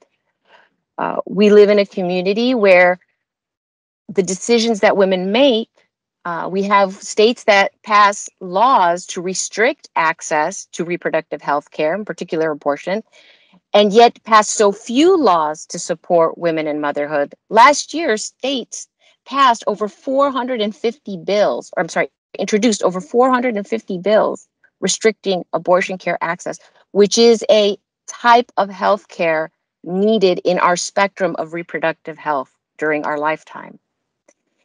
And yet very few bills get introduced to support women and families. I mean, if you take the state of Kentucky, it introduced 17 restrictive bills, but only 9 bills to support women and children. And I'm talking basic stuff like access to insurance care, access to a variety of stipends that they need, the defunding of Title X clinics for family planning, which go to such basic needs such as inoculations, regular mammograms and pap smears. So I see these attacks on our communities, and I see the challenges that our communities have: access to insurance, For Latinos and other immigrant communities, language, cultural access, education, financial constraints, immigration and citizen status, geographic access. The city of New York has just as high mortality and morbidity rates as some rural communities in Georgia. It's ironic to think that given the size of the city of New York, but it doesn't mean that care is accessible to women, especially women who are caring and raising families.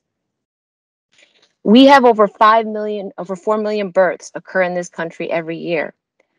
And during the pandemic, instead of seeing our country rise to the occasion, we saw families who are birthing people having challenges on moving forward with their birthing plans in the name of COVID safety.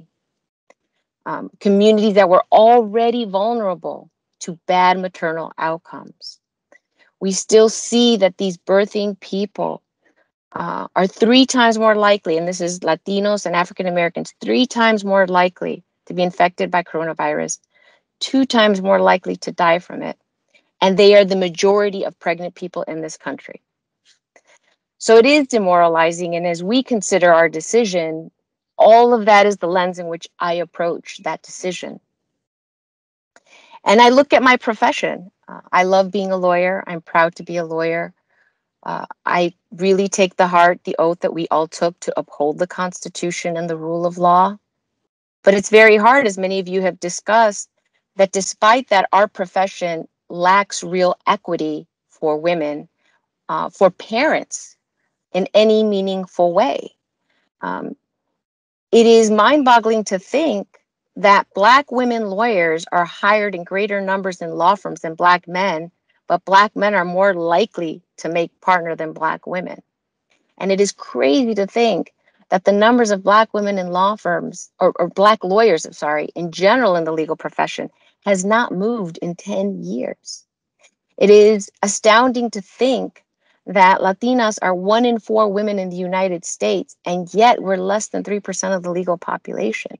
And there's a reason for that. It is all the reasons I outlined. It's very hard to think about being a lawyer, going to college, if you can't even get basic health care, if you are worried about where your next meal is going to be, if you are worried about getting rounded up, if you are in a mixed immigration status family. And so there's a penalty to even get into the profession. And then once we're in the profession, as you've all discussed, there are penalties for parenting. There are penalties for family care. And it is very hard to work around that. And allyship is unfortunately not always common, as Michelle noted in her story, is not always found among women. Sometimes it's found among men. And it's not always found among your other colleagues of color. And it's not just about giving advice and reaching out, but it's also about ceding space and time and opportunity. And that's very hard in our profession, which is very competitive. And it is not a profession that is trained to be collaborative or is trained to create community. So these are all things that, for me as a woman of color, I think about in making a decision on whether I want to be a parent. What does